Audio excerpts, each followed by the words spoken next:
Olá, aquele abraço, muito bom dia. Estamos começando aí o nosso programa TVI News nessa edição de 1º de março de 2023, aqui pelo canal 24.2 da sua operadora TVC para o sul da Bahia. Muito obrigado à grande audiência de Ilhéus e Itabuna aí, a gente fica muito feliz com essa audiência que vocês, assinantes, nos dão, tá bom?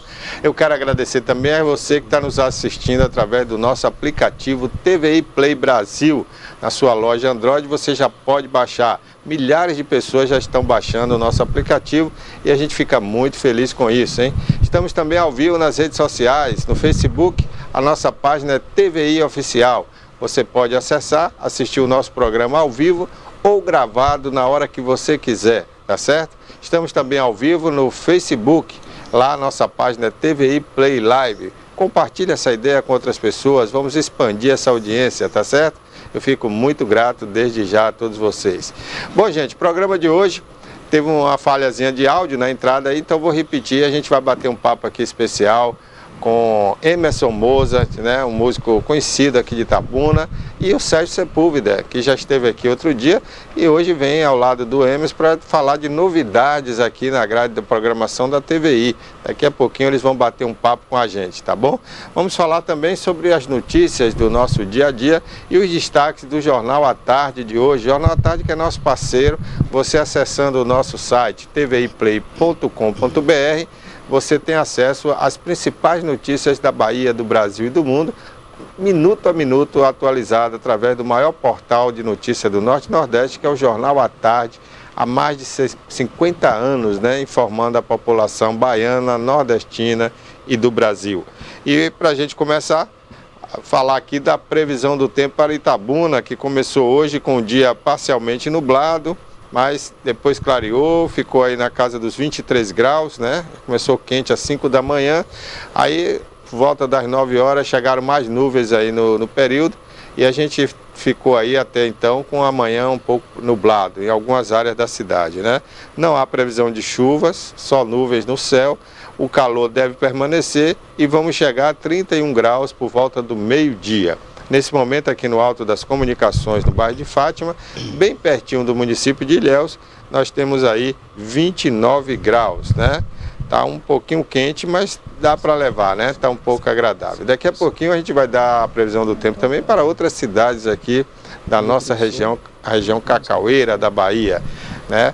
Por falar em cacau, ontem destacamos aqui, né, a movimentação que houve em Ilhéus, na última segunda-feira, em protesto aí contra a importação das amêndoas de cacau direto da África, né? A gente vai sempre estar destacando isso aqui no programa, tá bom? A gente vai falar também sobre aquela situação dos trabalhadores, né, em regimes de escravidão que estavam lá no sul do Brasil, que já voltaram à Bahia, estão tendo apoio do governador. Ontem a gente mostrou aqui uma matéria, né, sobre isso e hoje tem novidades aí para a gente atualizar esse caso, hein? Mas vamos começar aqui o programa nesse bate-papo, então, falando da novidade da TVI, né, nova programação nesse aniversário de 18 anos da TVI que está ficando, né, madura, está ficando aí na idade adulta, 18 anos, e nesses 18 anos ininterruptos, né, 18 anos no ar, aí com a TVC, que era TV Cabo antiga, né, hoje TVC, para Itabuna e Ilhéus, e agora abrindo sua programação também na internet para as redes sociais. Então, nesses 18 anos, muitas novidades virão, e uma delas está aqui hoje, né, Programa Súria, que é um talk show que vai ser exibido aqui na TVI. E os criadores desse programa estão aqui com a gente vai bater um papo com eles, são dois músicos renomados aqui da cidade, da região da Bahia, né, o Emerson Mozart e o Sérgio Sepúlveda, e a gente vai bater esse papo agora. Bom dia, Sérgio, bom dia, Emerson. Quem começa? Bom dia, Barbosinha, bom dia, meu irmão Sérgio, aos telespectadores da TV News. Agradecemos pela oportunidade de poder estar aqui comunicando e trazendo informações sobre esse talk show que você citou aí há pouco. É isso aí, eu que agradeço a presença de vocês aqui, né? Para a gente falar um pouquinho e deixar o nosso telespectador já com o gostinho aí do programa que vai começar. Fala um pouco dessa ideia aí, como é que surgiu, né? Eu já pude ver o programa de vocês, vi que é um programa muito bom, né? Um bate-papo descontraído, uma coisa, né, bem, como é que eu diria, dentro de uma intimidade, mas uma intimidade que compartilha com quem está assistindo. Acolhedora, né? Acolhedora, o termo é esse. O irmão Sérgio pode aqui iniciar, porque a Súria Talk Show compõe o catálogo né, da mãe, Súria. Ele vai dizer aqui que a gente já falou, né, um pouco da Súria aqui na outra entrevista, né, Sérgio? Bom dia, obrigado por vocês terem vindo aqui. Né? Bom dia a todos os telespectadores aí da TVI News. É isso aí. Então, Barbosa, a Súria é a mãe, né? A criadora de tudo, né? E aí surgiu esse braço da Súria Talk Show, né? Que foi intitulado esse nome através de mim e de Emerson. Aquela vontade, Emerson chegou para mim e falou: Sérgio, estou com uma vontade imensa de me comunicar. E eu falei: rapaz, por incrível que pareça, também estou querendo isso, né? Aquela vontade de dentro. E aí começamos a amadurecer a ideia, né? Faz um talk show, né? De que formato vamos fazer? Não tínhamos ideia, né? Tínhamos só a vontade. E aí começamos a estudar alguns canais, né? Que fazem talk show, e resolvemos entrar em contato com o Adilson, o Áudio e Arte, né? E aí ele topou essa ideia também, né? Aí precisamos de alguém para poder fazer o vídeo. Aí veio o Gabriel, o filho dele, né? Também topou entrar nesse projeto. E aí fomos, né? Marcamos primeiro, chamamos 3 nomes, foi, Emerson? Nos colocamos a teste, né? A teste, para né? ver se isso ia funcionar, né? E aí, Emerson, primeiro eu vou lhe entrevistar e você me entrevista. Beleza, aí Emerson mais solto, piloto, né? O piloto mais solto foi me entrevistou, né? Bom, eu não entendi porque que ele tava tão travado no momento da gente montar o cenário. Eu falei, tem alguma coisa estranha com o Sérgio, né? Tá com alguma dor? E eu lá travado, né? Aí Emerson, vai, começa, eu... Rapaz, eu pensando... Ele incorporou o bom, né? Eu falei, pra que eu fui inventar aí? Travou, não saía nada. Emerson, vai, rapaz, vai. Entra no fluxo, aí foi. Concentrei, respirei, entrei no fluxo. Aí começou a coisa a fluir, sabe, Barbosa? Começou a fluir. E aí na prática, né, que a gente vai amadurecendo, você vai se tornando mais natural, desengessado, né? E a coisa começou a fluir, né? Fluiu. Fizemos 3, depois fomos para a edição, né? Que você sabe, é uma coisa demorada, né? Emerson começou a estudar, né? Técnicas de YouTube, como aprimorar o canal, tornar o canal mais atrativo, para que esse canal viesse futuramente, né? Ter mais engajamento. Engajamento, né? E a gente está nessa busca, né? Por enquanto está sendo tudo orgânico ainda, né? Mas a gente vai ter que arrumar um patrocinador para poder dar uma alavancada, né? Desses engajamentos. Aí foi quando eu passei a ideia pro Barbosa Filho aqui, ele gostou, eu me diga aí, você como tem experiência, o que é que você acha? Aí eu falei, rapaz, achei uma coisa legal, né? Para televisão, TV News aqui, a gente vai mudar alguma coisinha, mas o conteúdo é esse aí mesmo, né? É essa pegada que vocês estão levando. Que a Súria Talk Show conte sua história, né? Ô Barbosa, quem é que não tem uma história para contar? Todo mundo tem. Todo mundo tem. Eu, se eu for contar a minha, vira um filme, vira um livro, né? Emerson já teve a oportunidade de contar a história dele, né? Lá no canal da Uma Súria. parte. É uma parte, não dá para contar tudo, é muita coisa, né? Rapaz. Então é isso. Então a gente quer levar a Súria Talk Show com esse envolvimento da pessoa se sentir à vontade, não contar só a parte dela profissional, mas também trazer um pouco da vida dela pessoal, história, né? Exatamente. Sérgio falou desse desejo de comunicar, mas tem outros elementos também. Não é tão somente comunicar, né? Assim, como é que a gente pode ser útil para a cidade? O que é que a gente pode agregar de valor para a cidade? Então, assim, é o comunicar oferecendo para a cidade a oportunidade das pessoas que têm história para contar. Não é tão somente uma essência biográfica, mas dentro dessa história vai ter algo de referência para as pessoas, de desenvolvimento pessoal, de resiliência, de luta. E hoje é uma tendência de mundo, storytelling, né? Que é contar a história. Então os elementos são esses: contar a história, trazendo uma mensagem de referência para as pessoas, o ser humano e empresário. Né? Não é só falar das habilidades de negócio, é como é que ele soube lidar com as adversidades da vida enquanto ser humano. Todo mundo quer um exemplo assim, para se sentir, pô, o cara é capaz, eu também sou. Então esse é um dos elementos: comunicar levando uma mensagem através de uma história. E a arte como conexão, A arte é algo que traz uma memória afetiva, uma música, a lembrança de um sabor, de um cheiro, de uma situação, de um bate-papo com um amigo. Então, elementos: comunicar, oferecer para as pessoas a oportunidade de contar uma história e deixar uma boa mensagem, e uma memória afetiva. São esses 3 pilares que sustentam o talk show. Para que as pessoas tenham isso como um grande presente na vida. Eu pude e eu me reconheço como uma pessoa de valor. Bacana. É isso aí. Bacana, Emerson. Por falar nisso, né, eu queria que você contasse um pouquinho aqui da sua história, né, musical principalmente, porque tem muita gente que está do outro lado, né? Conhece você e tem outras pessoas que estão chegando agora que não conhecem, né? Agradeço pela oportunidade. Então eu queria que você falasse um pouquinho aí quem é Emerson Moza. Olha, eu comecei, tive assim uma presença importante da minha mãe como referência musical. Ela não tocava o violão, mas com uma nota só ela ficava ali tocando, mas cantava de uma maneira magistral, sabe? E eu ficava encantado nos meus 5 anos ouvindo ela cantar. E pra mim tinha uma orquestra. Eu ouvia como se fosse uma orquestra, né? E eu conto isso lá na minha história, no canal da Súria. Sinal que ela era bem afinada para fazer, era a capela praticamente, né? Cara, e aquilo ali vinha com um sentimento bom, eu pedia para ela repetir aquilo. Então minha primeira referência foi minha mãe. Eu acho que você chegou a conhecer a minha mãe Ivone, né? É, conheci. E convivi no Reduto, né, Sérgio, que você bem sabe ali, o BNH, que você já morou lá, de um circuito artístico, cultural. Eu costumava dizer assim, eu moro no condomínio José Rabelo, conjunto habitacional José Rebelo. Sim. Né, para não falar BNH. Isso. E ali era como se fosse um auditório. A céu aberto, porque ali a gente não tinha essa, vamos dizer assim, essa rajada de ruídos e informações, né? Que hoje a gente tem com essa coisa tecnológica. Então a gente tinha que inventar brincadeiras, né? E em meio àquilo ali tinha mentores ali, como Fernando Caldas, Cláudio Esteira. Com certeza. A gente inventava peça de teatro, o Jackson surgiu dali. Costa, né? O irmão dele também ali. Jean Costa. Então eu convivi num Reduto que me favoreceu o aflorar da musicalidade. Tinha né? Adilson também, que era músico, né? Isso. Tínhamos uma banda. Tinha uma banda. Tem uma coisa interessante, Sérgio, que a primeira banda que nós tivemos, o Ramate, ela tinha guitarra, e a guitarra emprestada era de Barbosinha, você lembra? Lembro. Tô sabendo dessa história. Ele emprestava a guitarra para poder ensaiar com a banda.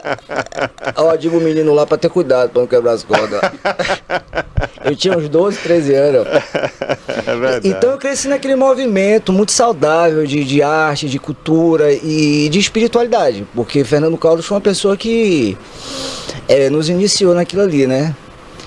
E ali eu pude, da coisa da brincadeira, querer algo mais. E foi através do Cláudio Esteira que eu estudei na escola dele. Partitura, tive toda aquela formação clássica. No início era uma coisa de ouvido, aprender a tocar brasileirinho, da Manga Rosa, as revistinhas, né? Depois estudei mesmo, tal. E percebi que tinha algo mais ali comigo. Eu falei, rapaz, eu quero música na minha vida. E aí fui tendo aquela formação erudita e toquei em bandas, né, de rock, depois bandas de axé, como Fase, né? Eu tinha 16 anos quando eu toquei no Fase. Eu né? lembro, Tive aquela trajetória de bandas, de tocar clássico, flamenco, essas coisas, e de estudar guitarra. Interessante assim, eu vivenciei a música do clássico ao death metal, que eu tocava música pesada também, né? E as pessoas diziam, pô, como é? O Ramate era rock, né? Era um rock mais leve, né? Naquela fase ali do RPM, do Ahá. Na década de 80, né, rapaz? O rock balada tava no auge, né? Era um tempo assim. Bom, a gente que vive esse tempo, a gente sempre rememora o tempo nosso como sendo importante, né? Mas tem gente que diz que é a década de 60, né? Não, mas para o Brasil, a parte mais importante do rock foi na década de 80. As grandes bandas surgiram ali. Os grandes pensadores, né? Os grandes pensadores. Tinha Cazuza, um grande poeta, né? Frejá, Renato Russo, né? Foi uma época áurea pro rock brasileiro. Foi pra você também, né, Sérgio? Rita Lee. Você viveu aquele momento ali eu do vivi pop? bastante naquele eflúvio musical dos anos 80, 90, né? Que efervesceu tantas bandas de rock no Brasil, né? E foi um movimento assim fortíssimo. E a gente está vivendo agora um outro momento, né? Felizmente, né? Mas estamos aí para justamente isso, né? Tudo tem seu momento na vida, né, Barbosa, né? Eu acho até para as pessoas reconhecerem, né, o ápice, o declínio, o médio, né, da cultura da música também em si. Mas você sabe que tem um adágio que é verdadeiro, né? Todo mal vem para o bem, né? Exatamente. Então, assim, esse momento que a música brasileira está passando é um momento de música descartável. Mas se você observar, a maioria dos jovens, né, que tem aí na faixa de seus 20, 25 anos, 28, eles estão buscando a referência do passado, né? E isso foi bom, por quê? Porque valoriza um pouco a música também do passado. Não que a música do passado não tenha que ser valorizada, mas no Brasil nunca valorizaram, né?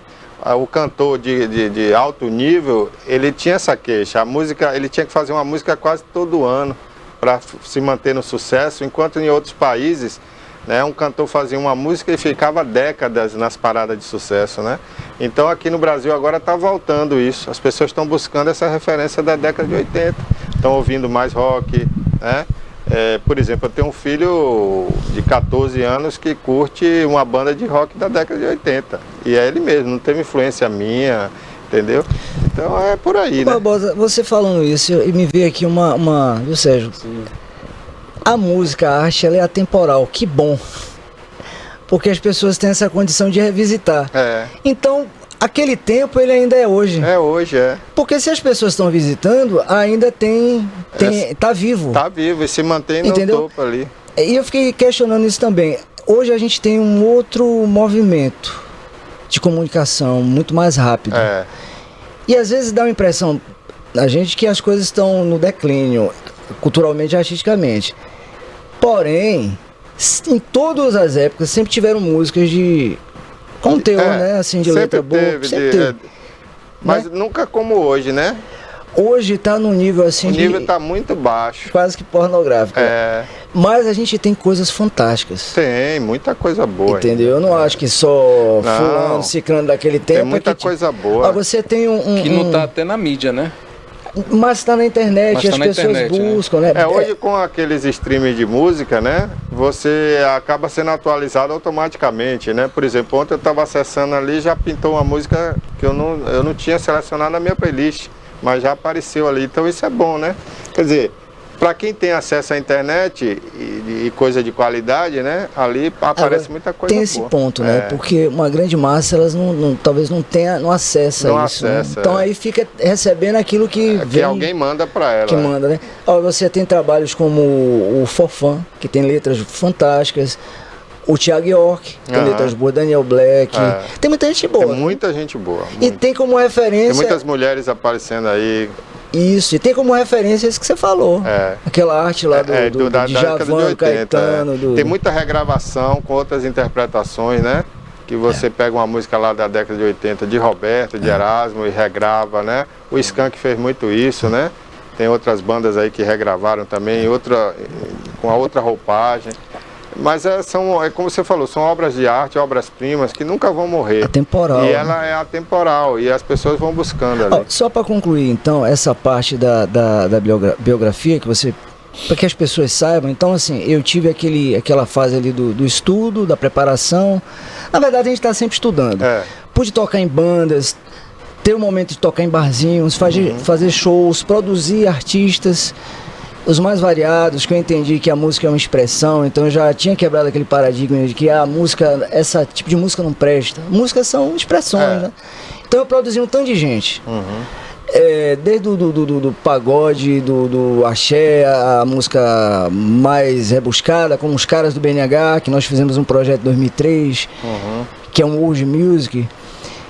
Passei a compor. Tanto música instrumental como música cantada e fiz música para as pessoas também. Lordão tem música minha, Cacau com Leite, Sim Ferrari e outras pessoas aí.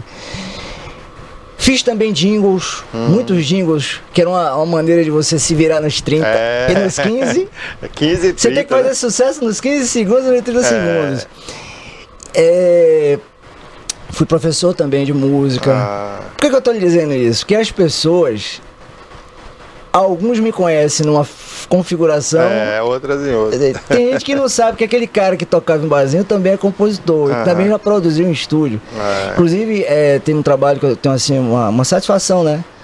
de destacar que foi um trabalho que fiz com o Sérgio Sepúlveda, né? O Homem Pássaro. Tanto voei para encontrar você, o projeto que nós fizemos, né? E outras pessoas também. Então, assim, minha trajetória, eu tenho, assim, uma imensa satisfação de Deus que me concedeu essa missão da música e de entender que a música, por si só, ela já é o nosso presente e o nosso valor, né? Se você tem ou não o reconhecimento e a questão do sucesso financeiro. É isso. Só para complementar aqui, Emerson falou sobre a música, né? Além da música, ela tem um cunho artístico. A música também nos leva a forma assim de terapia, né? Terapêutica na vida da pessoa, né? É o que a Súria busca, né? Com o projeto. Né? Isso. E também nos remete também a viajar temporalmente, né? Que às vezes você ouve uma música que ela te transporta ao tempo e faz você reviver aquele momento lá outrora, chega 20 ou 30 anos atrás, né? Que você ouve aquela música, aí você faz aquela viagem de volta, né? Ao tempo, né? Vamos fazer agora um talk show com o Barbosinha de 1 minuto e meio. Vamos. Me conta aí um trechozinho de uma história marcante, bem resumida na sua vida e que lhe traz até hoje assim uma base para sua vida. Rapaz, eu vou escolher aqui o início de minha carreira, né? Que foi assim, meus pais vieram morar em Itabuna, eu tinha 14 anos. E no primeiro ano que eu estava na escola, aqui em Itabuna, uma professora de arte convidou a turma para conhecer um estúdio de rádio. E na época foi visitar a antiga Rádio Clube, que era ali no São Caetano, onde funciona hoje a Rádio Interativa, né? Ali do lado. E eu me lembro que isso foi marcante para mim, quando eu vi o primeiro estúdio de uma rádio, um locutor fazendo um programa, que era Jorge Bittencourt, estava fazendo um programa. Ali eu me apaixonei por rádio. Eu falei, eu quero fazer isso. Teve a certeza, né? Eu tenho 14 anos, eu falei, eu não quero fazer outra coisa, eu quero fazer rádio, comunicação. E ali, rapaz, encasquetei com aquilo e um ano depois eu estava completando, eu ia fazer 15 anos de idade, eu ia passando pela porta da rádio. E aí um locutor que tinha vindo de Salvador, Jorge Mota, veio trabalhar aqui e aí me chamou. E aí, garoto, você vem aqui todo dia procurando trabalhar? Tem uma coisa para você aqui. Eu falei, é mesmo, a rádio escuta. Você vai ficar ouvindo as rádios aí do sul do país, as rádios do sul do país, e pegando as notícias, anotando e passando para o jornalista. Ele já lhe colocou a prova, né? Para ver se você realmente quer fazer isso. E aí eu topei na hora, meu pai não queria, né? Mas eu acabei forçando a barra, eu era menor, tinha 15 anos, rapaz. E ali eu comecei em rádio e estou até hoje. Então, só para resumir aqui essa história. Legal, né? O Barbosa, e assim, remetendo à sua infância, vocês vão me entrevistar mesmo? O que foi mais que você... Resuma. Na sua infância você jogou mais gude, foi pipa? Não, eu tive uma infância muito assim, dentro de casa, né? Como eu te falei, com 15 anos eu já queria trabalhar, então meu pai era contra, nunca aceitou. Eu saía do colégio, eu estudei no colégio estadual ali ao lado, né? Da rádio, então eu filava a aula, ia pra rádio, meu pai nem sabia. Tava encasquetado com aquilo, né? Encasquetei mesmo, e perdi muita aula por isso, né? Mas sempre gostei de música também, eu participava de todos os eventos, eu que organizava com os colegas os eventos ali do estadual, né? De música, de teatro, eu sempre gostei de arte. Era o agitador de movimento, né? Frequentei muito ali o BNH, morei ali um tempo, né? Sim. Frequentei muito ali com vocês. Eu até sugiro a gente fazer ali o memorial naquele BNH, né? Precisamos. Porque ali é um local histórico, né? Onde nasceram vários artistas ali, né? Nasceram, que eu digo, começaram, né? Ali tocando violão na quadra, brincando, né? Fazendo teatro. Então acho que a gente precisa fazer isso aqui em Itabuna. Súria Talk Show, contando a sua história. Mas me fale, você era bom em que mesmo, hein, Barbosa? Você era bom de gude, de peão? Ele quer que você diga. Eu nunca fui bom de gude porque meu pai não deixava eu brincar na rua. Jogava bola, não? Bola eu era péssimo, né? Eu jogava no colégio, mas eu nunca fui bom de bola, não. Né? Às vezes eu jogava, mas também escondido de meu pai. Meu pai não gostava. Só jogava no colégio porque tinha educação física, né? Sim. Eu fui criado muito dentro de casa mesmo, brincando em casa. Eu não era de brincar na rua. A sua aptidão é intelectual, a minha aptidão, né? Foi mais de comunicação, né? Eu gosto de me comunicar, de conversar, de falar com as pessoas. Que é de grande valor, viu? Tinha uma aptidão também pelo lado da música, mas quando eu já estava aí com os 18 anos, eu vi que não era um ramo que dava um dinheiro legal, né? E aí eu abandonei esse lado da música, que eu cheguei a ser até empresário da música, né? Eu fui dono de uma banda, um sócio de uma banda, fui empresário mesmo musical. Ele tá gostando do talk show, porque nós fizemos o encerramento e ele continuou. Agora não, foi ele que me perguntou. Você agora puxou, agora a gente vai trazer um momento assim, em que você esteve lá no fundo do poço e... Um momento difícil em que você, no clamor por Deus e da sua fé e esperança, você conseguiu sair e tem gratidão. Olha aí, tá vendo? A Lembra demonstração aí do que é o talk show dele, né? E inclusive com os 3 pilares que você falou, né? Rapaz, foi muito recente agora na pandemia, né? Todos nós tivemos algum problema e eu tive problema de ordem emocional, né? Crise de ansiedade, né? Depressão. E ali eu senti que eu estava muito mal mesmo, adoeci fisicamente, né? Porque é um somatório, né? Mas graças a Deus saí do lá. Na resiliência, né? Na resiliência.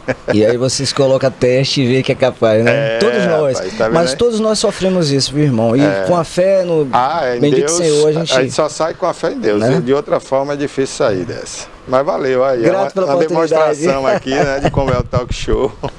Outra coisa assim que eu estava até analisando, sabe, Barbosa e Emerson, quando você quer mudar alguns resultados em sua vida, você tem que mudar os seus paradigmas, entendeu? É verdade. Um exemplo aqui, por exemplo. As crenças, né? Você fala, crenças, né? Condicionamentos. As coisas, às vezes você quer mudar alguma coisa fora, mas primeiro você tem que mudar dentro, para poder refletir no externo. Exatamente. A mudança vem de dentro. Né? Até o seu sono mesmo, tem pessoas que falam assim, eu não consigo dormir. Dormir não, eu não consigo acordar cedo. Porque no subconsciente dele já está ali gravado que ele não consegue. Tá ali, ele acorda, mas não levanta, sabe? Acorda, mas não levanta. Aí fica lá na cama e não produz. Né? E isso é uma procrastinação, né? E aí então você tem que mudar a sua reprogramação mental, para o seu subconsciente aceitar. E eu mesmo não uso relógio para despertar. Nunca usei. Eu falei, eu tenho minha programação mental que eu vou usar, que Deus me deu. Eu não preciso de boletas. Também não. Não é isso, Emerson? Com certeza. Só para deixar bem definido esse ponto que você está falando, qual é o conceito da Súria? Conexão artística e saúde. Através de música, talk show, história, resenha, que a gente também tem a oportunidade de contar coisas que a gente possa se divertir, e coach. No sentido de que tudo isso é para nós mesmo, né? Para que a gente possa identificar em nós o que é que precisa ser trabalhado, melhorado. E aí a gente tem algumas chaves que são importantes para poder ter uma melhor saúde, um bem-estar. A arte é a nossa chave inicial. É trazer as pessoas através da arte. É o que a gente estava falando. A comunicação através da arte, que é o que a gente sabe fazer. E está sempre desenvolvendo. A memória afetiva, levar as pessoas para visitar a si mesmo e poder identificar. Tu lembra que na entrevista com o Marcelo ele disse assim, cara, agora aqui no talk show eu estou percebendo o quanto de coisas eu vivenciei e não estava lembrando. E percebendo a importância disso na minha vida. Então, às vezes a gente perde de vista as conquistas nossas. Com certeza. E tem que relembrar isso. É verdade. Eu queria lembrar você que está assistindo a gente pelas redes sociais, você pode participar, viu? Pode mandar sua pergunta, sua sugestão, através de texto, mensagem de texto, de vídeo, né? Porque aqui é televisão, então você pode mandar ou por texto ou por vídeo, através do WhatsApp que está aí na sua tela, ou também pode mandar mensagem de texto pelo nosso chat no YouTube. Inclusive o Gel Arruda, né, mandou um aqui dizendo que o áudio estava falhando em algum momento aí, viu, Rafa? Ele é do canal TVC. Um abraço pro Gel Arruda aí que está assistindo a gente. Bom, você já pegou o violão aí? Já percebeu? Eu queria já aproveitar então que você está com o violão na mão. E agora eu queria pedir para você uma música marcante aí na sua trajetória, na sua vida musical. Então, um trechozinho de uma música que... Bom, tem uma composição que eu acho que as pessoas conhecem, que o Lordão gravou, né? Tão bom se apaixonar, né? Se você puder ouvir quando toco as notas do meu violão e fazer você lembrar que é tão bom se apaixonar.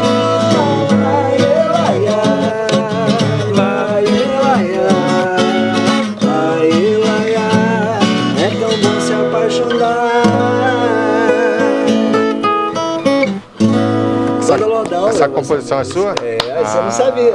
Não sabia não. Eu conheço pela Banda Lordão, mas não sabia. É um short que se transformou num vaneirão, né? Tem um tanto de música que tocou bastante na Morena, né? Que foi um dos maiores divulgadores nossos aqui. Você chegou a participar do Jupará, né? Eu ganhei vários Jupará, né? E tenho uma gratidão a Marcel, porque ele teve esse olhar, né? Pra arte em Itabuna e de incentivar, né? Ele percebeu o valor. Da cultura. Com certeza. Marcel é um cara de visão, né? E ele falou que aquilo para ele era um incômodo, né? Ver tantos talentos não sendo tocados nas rádios. Não só da área musical, de todas as... Inclusive, não sei se ele está assistindo, mas eu queria até dar parabéns a ele pelo seguinte: a Rádio Morena, que eu sempre fui fã, né, ela é uma rádio de resistência, né? Porque muita gente já chegou para Marcel, rapaz, muda o estilo dessa rádio, tem que tocar a música que o pessoal está ouvindo para gerar mais audiência. E ele não abre mão, mesmo sabendo que vai perder a audiência, mas ele se mantém fiel aos seus princípios, né? E a programação da rádio é uma programação que tem uma identidade, né? Uma programação bacana. E ele assim, mas ele tem uma flexibilidade também, não é tão ele não é radical, não. Né? Ele foi radical. Teve uma época que ele não tocava axé music, por exemplo. Na década de 80 ele passou um tempo sem tocar o axé. Depois ele se rendeu, viu que o movimento ia crescer muito ainda mais. Você quebra paradigma, como o Sérgio falou. Em todos os estilos tem alguma coisa bacana que você pode ir. Com certeza. Né? E nunca é tarde para você reconhecer um erro também, né? Com certeza. Porque o axé tem muita coisa boa também, não é só... Né? No início tinha umas coisas assim, né? Meio pesadas, que hoje, por exemplo, seria até politicamente incorreto, né? Mas tinha coisas boas, sempre tiveram coisas boas. Mas diante do que a gente está vendo aí, né? É um clássico. Hoje é clássico. Né? O talk show tem, assim, momentos musicais no talk show, né? Tem um momento que as pessoas elas são entrevistadas de maneira que elas nem percebem que começa a entrevista. A gente cria um clima bacana. Um ambiente agradável. E num dado momento ela está tão conectada com a história dela que a gente quase não fala, né? Que mais ele fala. E depois a gente tem um momento musical. Mas tem um detalhe, toda entrevista ela é regida de um fundo musical de piano. Piano clima. Então a gente trabalha com o quê? A memória afetiva da música. O cheiro, que a gente cria um cheiro no ambiente. Sabores, né? Que é a kombucha e algumas coisas que a gente diferente lá. Então a gente trabalha com isso aí, a história, a música, o sabor e tal. E o fundo musical, ele é importante. Importantíssimo. Cria clima, né? Você ativa a memória, ativa a emoção. Né? É importantíssimo. E a própria frequência, né? Frequência também. Frequência, por exemplo, nós estamos aqui numa frequência, né? Sendo visto pela pessoa por uma frequência. Agora, se você quer mudar essa frequência, você vai sintonizar o outro canal. Então, tudo é frequência. Todo o universo é frequência. Tudo a gente está descobrindo isso. E a gente procura tocar músicas que tenham uma mensagem bacana, tá? De esperança, de fé. E uma das músicas que a gente tocou lá e a gente até hoje curte bastante, né? Que traz essa coisa motivacional é Livre Eu Sou. Vamos cantar, Sérgio, um trechozinho? Livre eu sou, nós somos livres.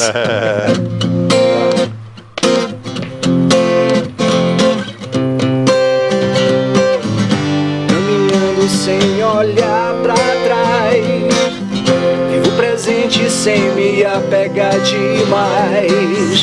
Quero cantar o mundo de milhões de jeitos, em tom forte, cheio de esperança, recomeço.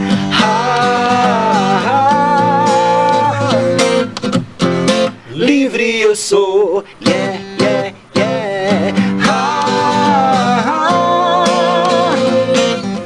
Pés no chão, cabeça no céu.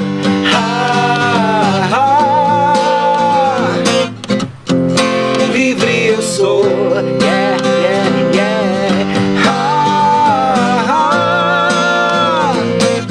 Se tá escuro, sinto um anjo luz em mim.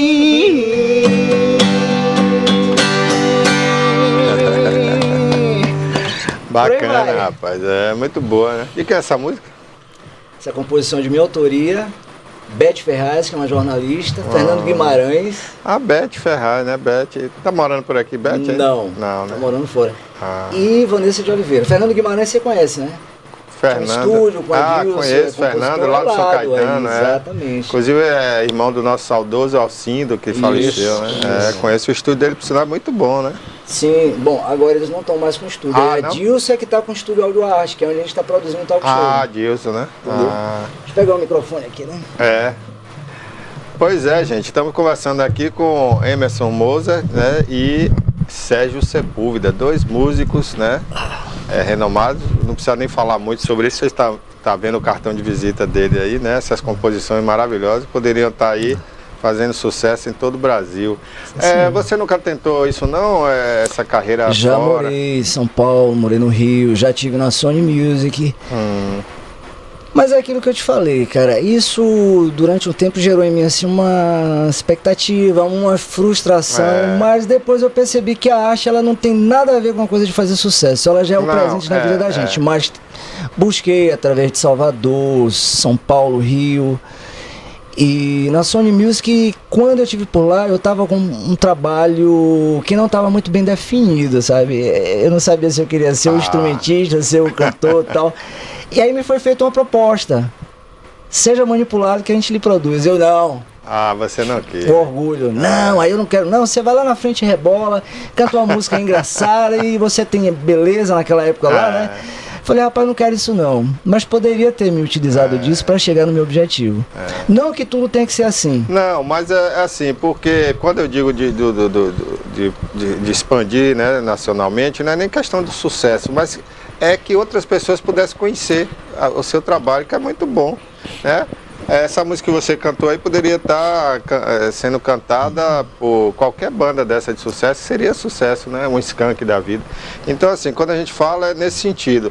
E as gravadoras a gente conhece, né? Porque os produtores, eles têm um olhar diferente, eles sabem o que é comercial para você estourar, né? Para você ficar conhecido. Então, quando o produtor chega para você e fala isso, né?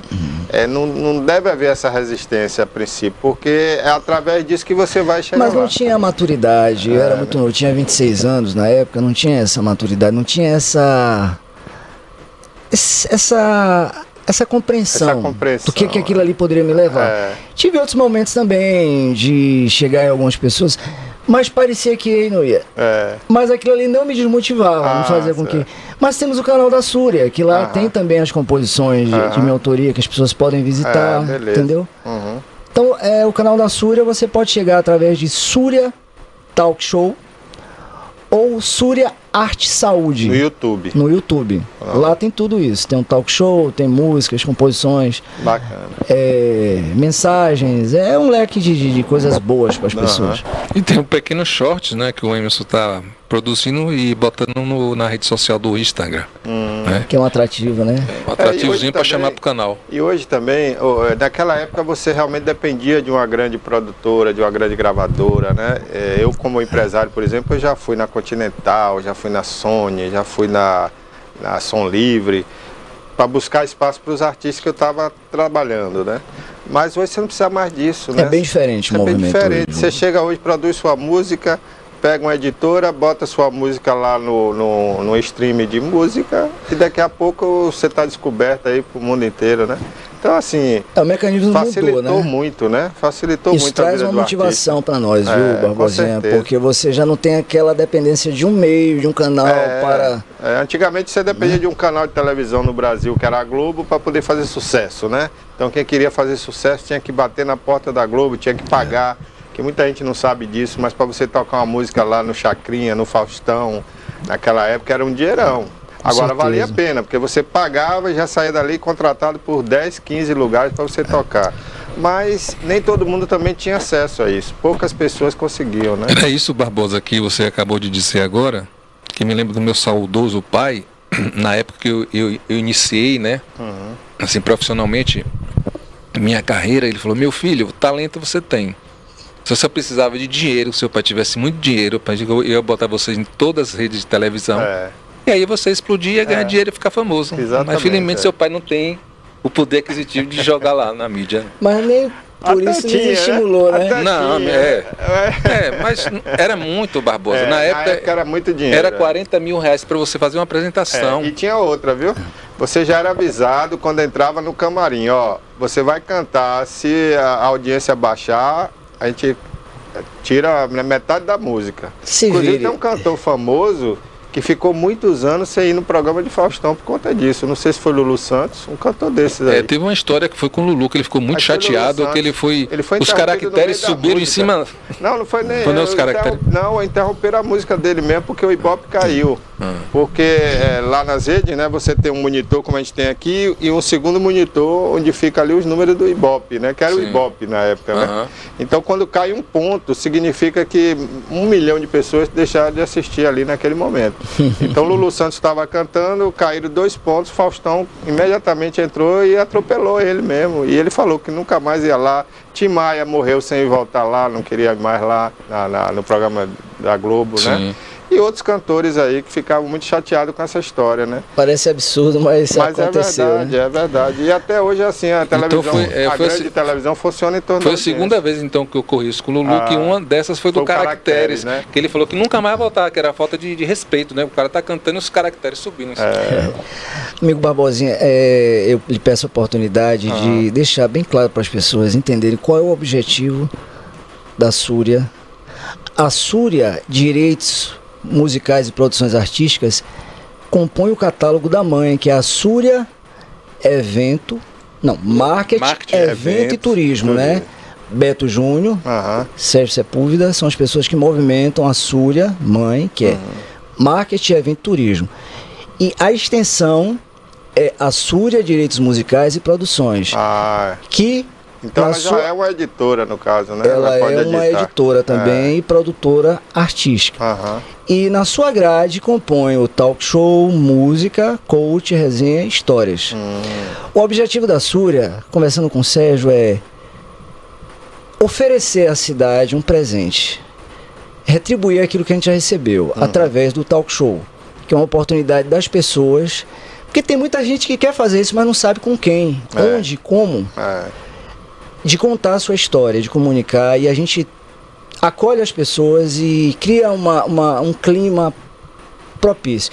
Se a pessoa não se sentir à vontade para aparecer, ela também pode gravar em off, só o áudio dela, num clima que a gente pode criar para poder contar a história dela. Mas é bom que ela apareça, que ela mostre. O objetivo ali é mostrar o ser humano e sua história e, concomitantemente, divulgar o empresário. Então é uma jornada empresarial. Ela vai apenas pagar pela locação do estúdio, da filmagem, da mídia social. Só isso. E tem um custo para fazer essas coisas. Tudo tem custo, né? O resto, nós estamos presenteando a cidade, as pessoas, com essa jornada programática, que começa com o talk show, depois tem apresentação motivacional, que ele pode levar os colaboradores e a família para uma apresentação musical. Tem também uma marca musical, que é uma música feita para ele, personalizada. Então é uma jornada que ele vivencia. Tem mapa astral, numerologia, para ele e para o negócio dele. Bacana. Tem também uma vivência lá na Casa Amarela, em Serra Grande, uma vivência, né? Com massagem Casa terapêutica. É o quê? Casa Amarela é uma casa de temporada. Casa de temporada. Isso, né? Que compõe também a Súria Mãe. A Súria Mãe, né? E então ele tem a oportunidade de fazer uma imersão, né? Uma vivência terapêutica. Bom, então peraí, para ficar mais claro, o empresário está assistindo a gente agora, né? Isso. Aí ele vai participar do Súria, ele compra, digamos, uma cota. Exatamente. Aí ele tem direito a tudo isso que você está falando. Tudo, né? Isso, o talk show, mapa astral da empresa ou da vida dele. Marca musical dele, uma música personalizada para ele, uma apresentação musical. Também tem aí a vivência lá em Serra Grande. Tem a divulgação de tudo isso na TVI, na Morena, nas redes sociais. Ou seja, se ele não quiser, fica como registro memorial para ele, para a família e para os amigos. Mas o objetivo é que se mostre isso para o mundo. Divulgue isso, Isso é bacana. Então isso chama-se Súria Conexão Artística e Saúde. Isso é a jornada programática. Bacana, viu? vai muito além de uma entrevista. Muito além. Isso.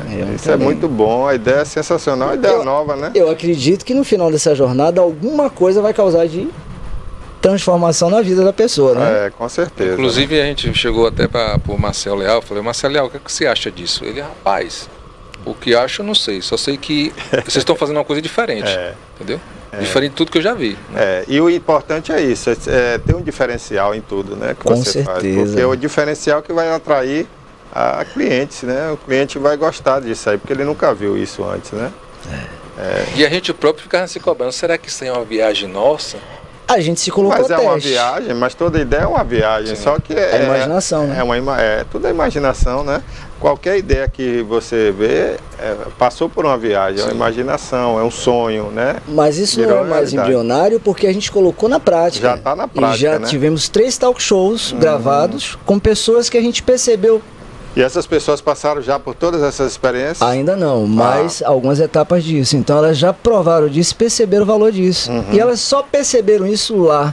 Porque quando a gente falou da ideia, elas ainda estavam assim, rapaz, como é isso? Será? Eu tenho meio vergonha das câmeras, como é que eu vou contar? Durante o talk show elas se soltaram. soltaram e falaram, agora eu tô percebendo, importa. Porque uma das coisas que a gente diz para as pessoas, as câmeras são Seus olhos. os nossos olhos, é um bate-papo leve. É um bate-papo, ó, como a gente está aqui, né, de frente para quem está em casa. As câmeras que se virem. E nesse momento tem várias pessoas sentadas como a gente aqui do outro lado, né?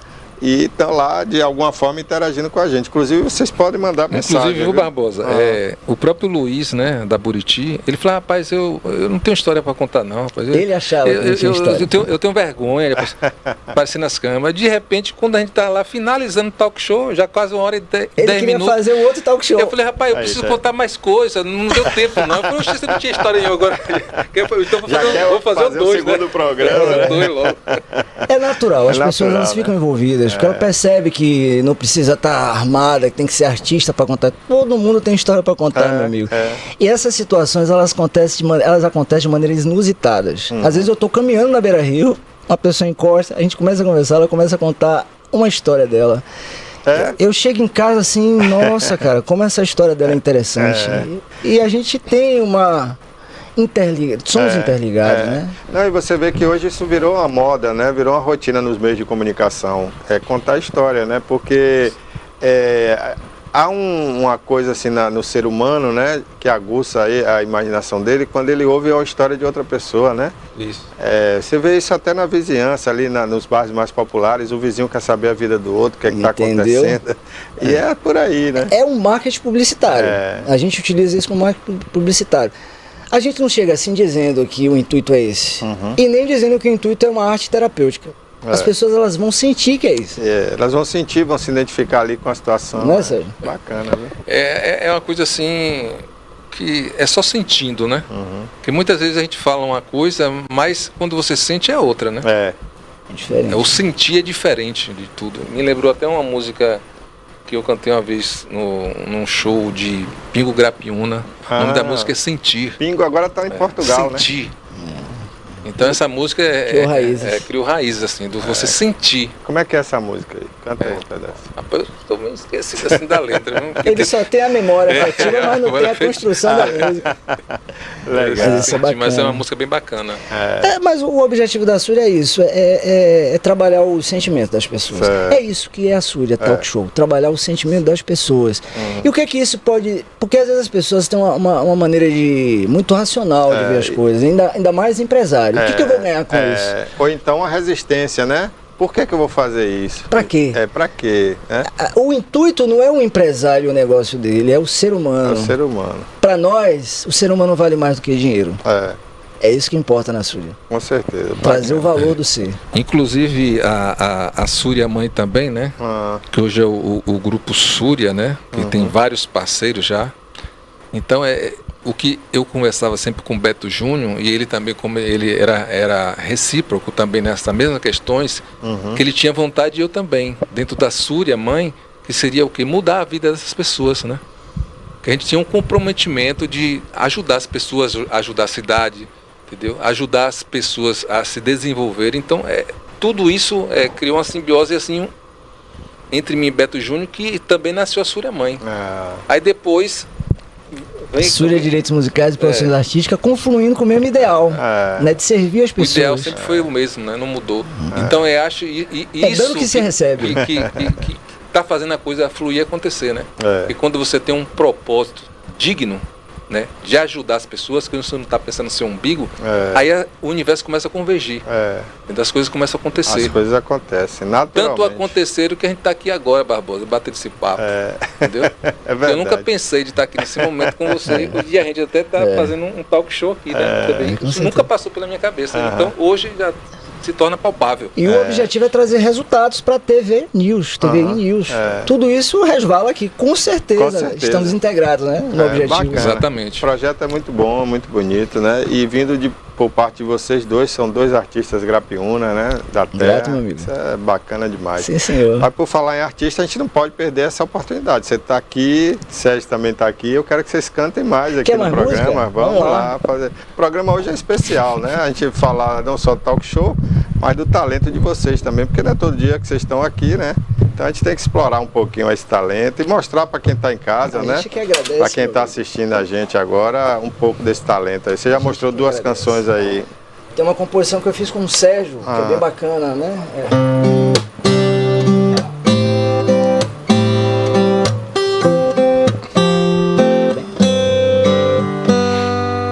A cada nova estação vivi mil milhas paixões, mas no final senti o vazio.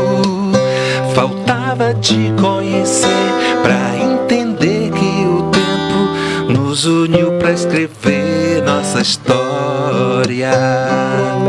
Beijos e carinhos, vamos aquecer o nosso ninho. Vamos ser felizes juntos. Tanto voei pra encontrar você. Tanto voei pra encontrar você. Tanto voei pra encontrar. Muito boa, viu, rapaz? Bom, pássaro. Gostei. Mas peraí, não guarda o violão agora, não. Só se Beto cantar uma música com ele. Beto canta também, rapaz? Não sabia, não. Vem cá, quantas composições você tem, Emerson? Difícil mensurar assim. Rapaz, tem muita música. Eu tenho muita composição com Fernando Caldas, com Fernando Guimarães. Há mais de 1000 composições. É mesmo? Né? Assim, além que dessa... aconteceram na rádio, tem umas 40 músicas. Bacana. Bastante. Além da que o Lordão gravou, qual outro artista gravou música Assim, sua? o Ferrari também gravou Juro Amor, né? Mostra aí. Tem coisas que a gente não consegue entender, mas simplesmente o universo conspira pra gente se conhecer. E o destino sorriu pra nós dois. Juro amor, por você eu me apaixonei. Salivei o seu corpo, explodi de prazer. Por você eu me apaixonei. Respirei o teu ar, confesso, pirei de vez. Uma música pro apaixonado. Olha essa música, eu não sabia que era sua, já ouvi por seu Ferrari. Tem muitas composições aí que as pessoas não Quem sabem. tá em casa precisa saber, né? Mostra outra aí pra gente. O compositor fica por trás dos bastidores, né? Tem um Grão do Amor que também foi gravado aí, toca bastante casamento, né? Já não tenho mais qualquer ilusão, teus olhos são a minha vida. Aí vai. Morro e renasço em ti. Essa tocou bastante na Morena. Minha Mulher foi gravada também pelo... O Lordão eu produzi algumas músicas com o Lordão. Canta outra aí que você gravou com o Lordão. Eu tô que nem Sérgio, tem coisas que eu não lembro. Não né? lembro. Tem É Pra Ver Doer. Tem É Pra Ver Doer, tem Se Você Quiser, que foi gravado por uma dupla, o menino que cantava no Menu, do Roy. E a... Essa é Se Você Valéria, Quiser, que ele gravou? Se Você Quiser, eles gravaram. Foi gravado pela Som Livre. Produzido lá, tocou em não foi trilha de uma novela, mas não foi principal, né? Sei. Se você quiser, vou fazer chover rosa amarela pra enfeitar o seu quintal. Traz assim uma temática lúdica. Ou na lua roubar as estrelas, pendurar na sua janela. Bacana. Faça chover, aparecer cores e poder regar as coisas assim, né? Que a gente, o artista trabalha imaginário, né? O lúdico. Tanto de composições aí. Minha Mulher também foi uma música que tocou bastante. Como é essa aí, Minha Mulher? Primeiro Beijo. Minha Mulher é aquela música que as pessoas dizem, por que isso não tocou na novela, né? Né? Quando eu canto melodias românticas, bate forte uma dor, saudade da minha metade. Bate forte o amor, saudade é uma parte de ti que me completa. Eu posso esquecer do mundo à tua espera. É uma parte de ti que me completa. Eu posso esquecer do mundo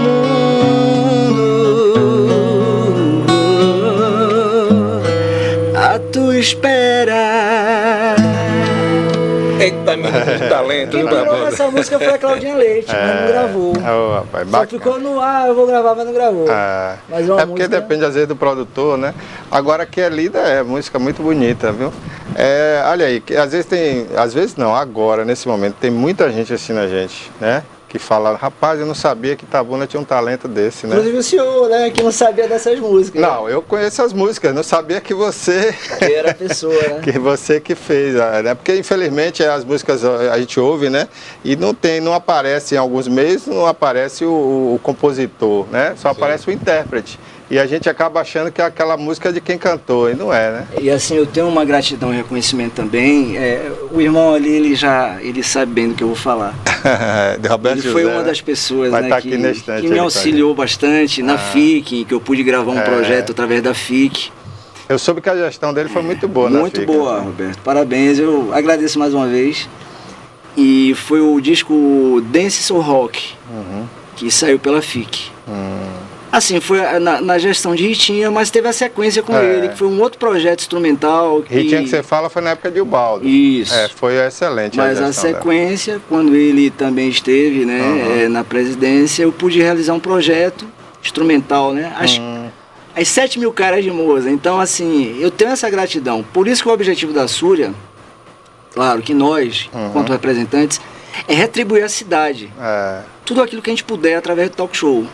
Bacana. E, quiçá, chamar o Roberto para fazer uma entrevista lá na Súria, contando a história dele, certeza. E também o Barbosinha, né?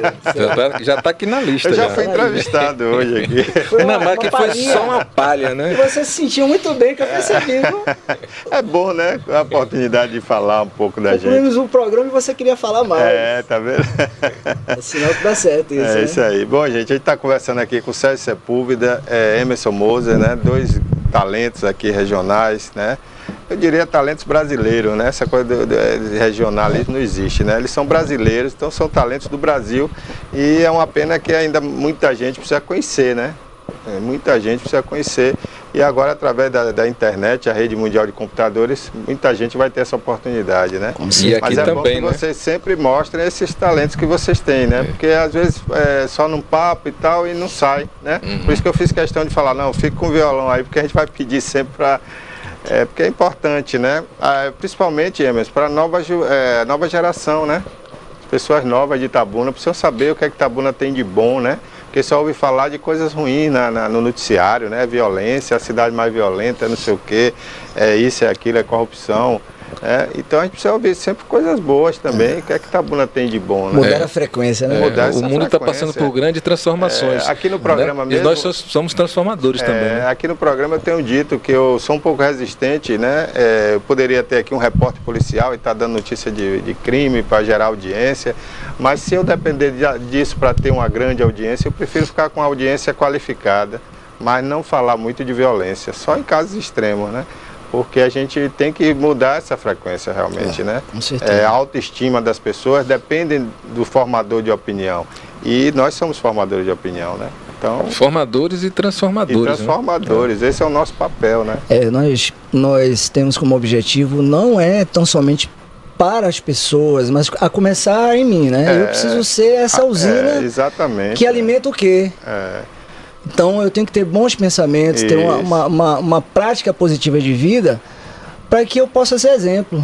Então assim, eu não vou ficar no meu dia a dia ruminando queixumes ou lamentações, eu tenho que trazer opções de solução para minha vida e a resiliência é que me mantém firme. Então eu acho que você falou uma coisa muito importante, Barbosa.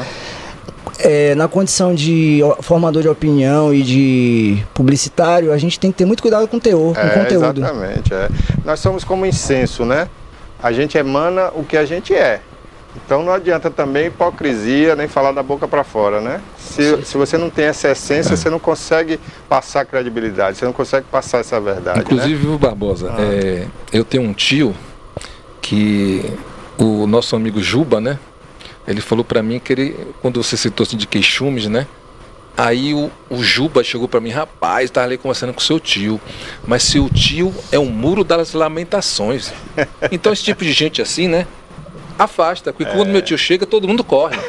Diz lá, vem o lamentador, hein? Ninguém quer mais isso, quer ouvir coisas boas, né? A gente não pode estar se queixando, a gente tem que estar agradecendo, porque quando você agradece, o universo conspira a seu favor. Exatamente. Agora, a gratidão é a palavra-chave, né? Para quem tem a disposição e o interesse, é uma oportunidade de levar luz para uma pessoa assim. Ah, sim, com certeza. De uma maneira sem positivo, né? Tem que ter a psicologia para chegar na pessoa, né? Eu acho que você, Sérgio, já deve ter tido maneiras de... Ele deve se sentir muito bem quando conversa contigo, né, seu tio? Sim, né? Mas eu falo, tio, vamos mudar de assunto aqui, vamos conversar de coisas boas. A psicologia que ele usa é essa. Não, mas olha, veja bem, até para quem está em casa agora nos assistindo, né? Eu tenho conversado com muitos especialistas e tudo, e isso é uma coisa até bíblica, é divino, né? A palavra tem muito poder. Com certeza. Né, segundo a Bíblia, foi com o verbo que Deus criou tudo. Sim. Então, quando a pessoa fala muito negativo, ela acaba atraindo o negativo, né? Você atrai aquilo que você fala, aquilo que você pensa. Porque para falar, você pensou. Então, você está ali construindo uma coisa, né? Então, se a pessoa só se lamenta e fala de coisa ruim, ela está atraindo mais coisa ruim. Então, realmente, você chega e fala, vamos mudar de assunto, vamos falar de uma coisa boa. Aquilo por exemplo, tem pessoas que foram curadas de doenças gravíssimas, como câncer, vendo comédia e dando risada. Com certeza. Amigo, aquilo que você sempre fala a respeito tem a ver. Qual é a linguagem que o universo entende? Vibração. Vibração. Né? A gente falou aqui há pouco, né? Frequência.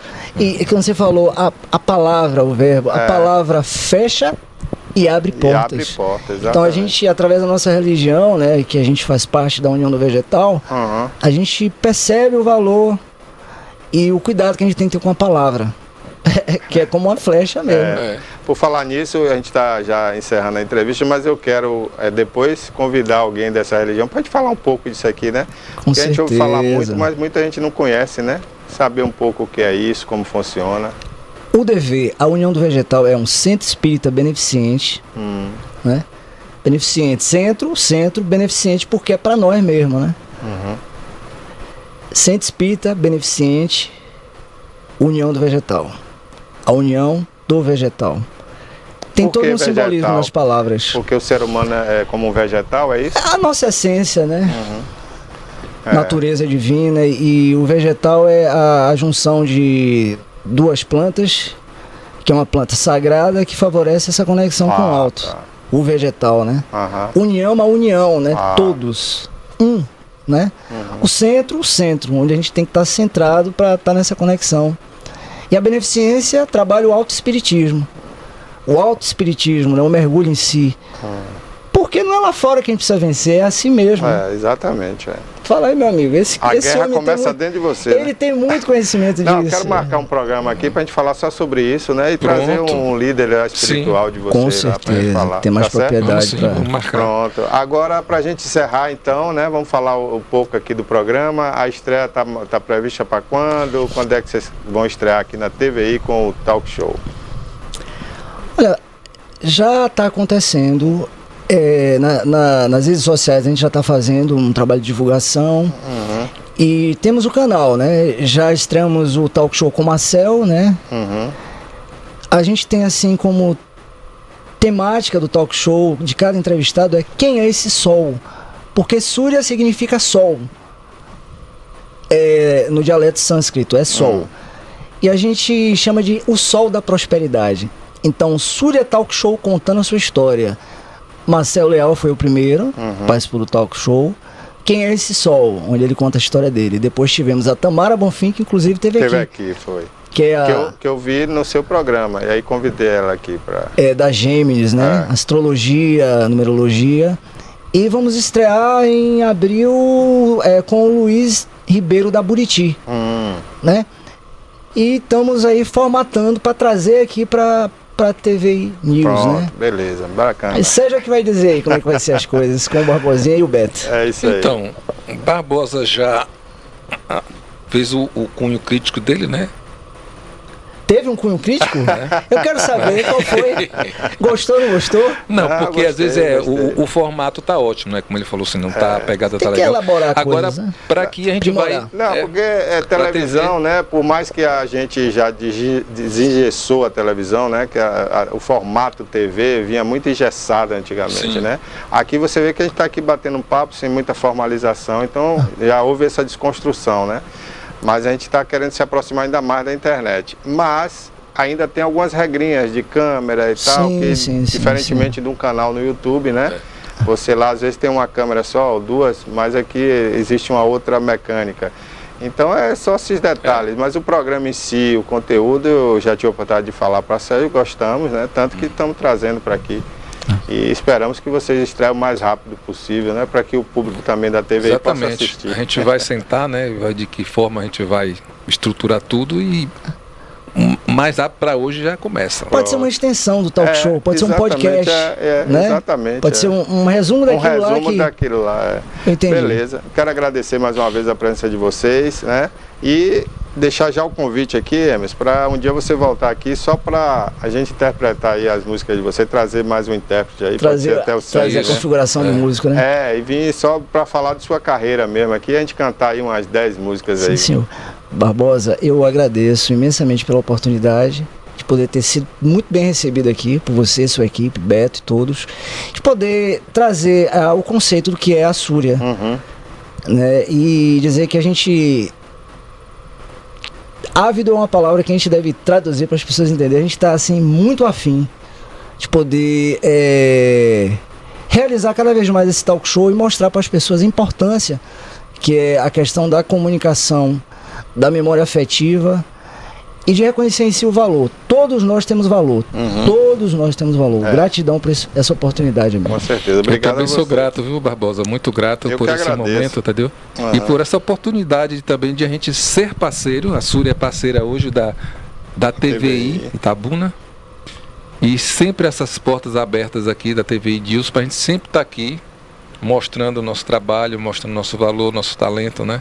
Que todos temos, claro, né? Com certeza. É só botar para fora o que está dentro, porque o próprio Jesus falou, o reino de Deus está dentro de vós. Exatamente. E os talentos estão todos aqui, só esperando a oportunidade de ser jogado para fora. É isso aí. Parabéns mais uma vez, obrigado a vocês, viu, por terem vindo aqui. Bom, gente, e agora vamos falar sobre Detran na Bahia, né? Eu tenho feito algumas críticas aqui, inclusive ao site do Detran, que é o pior do Brasil, né? Mas parece que as coisas estão melhorando por lá. Inclusive o governador entregou ontem aí algumas viaturas para Itabuna e Ilhéus. Vamos conferir essa matéria aí. O governo do estado entregou na sede do Detran da capital baiana 27 viaturas que vão atuar na fiscalização das vias urbanas e da rede credenciada do departamento na Bahia. Entre as cidades beneficiadas estão Salvador, Feira de Santana, Juazeiro Itabuna, Itapetinga e Irecê.